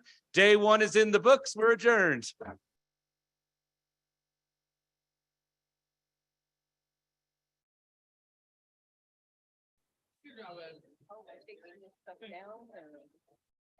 Good job, you too.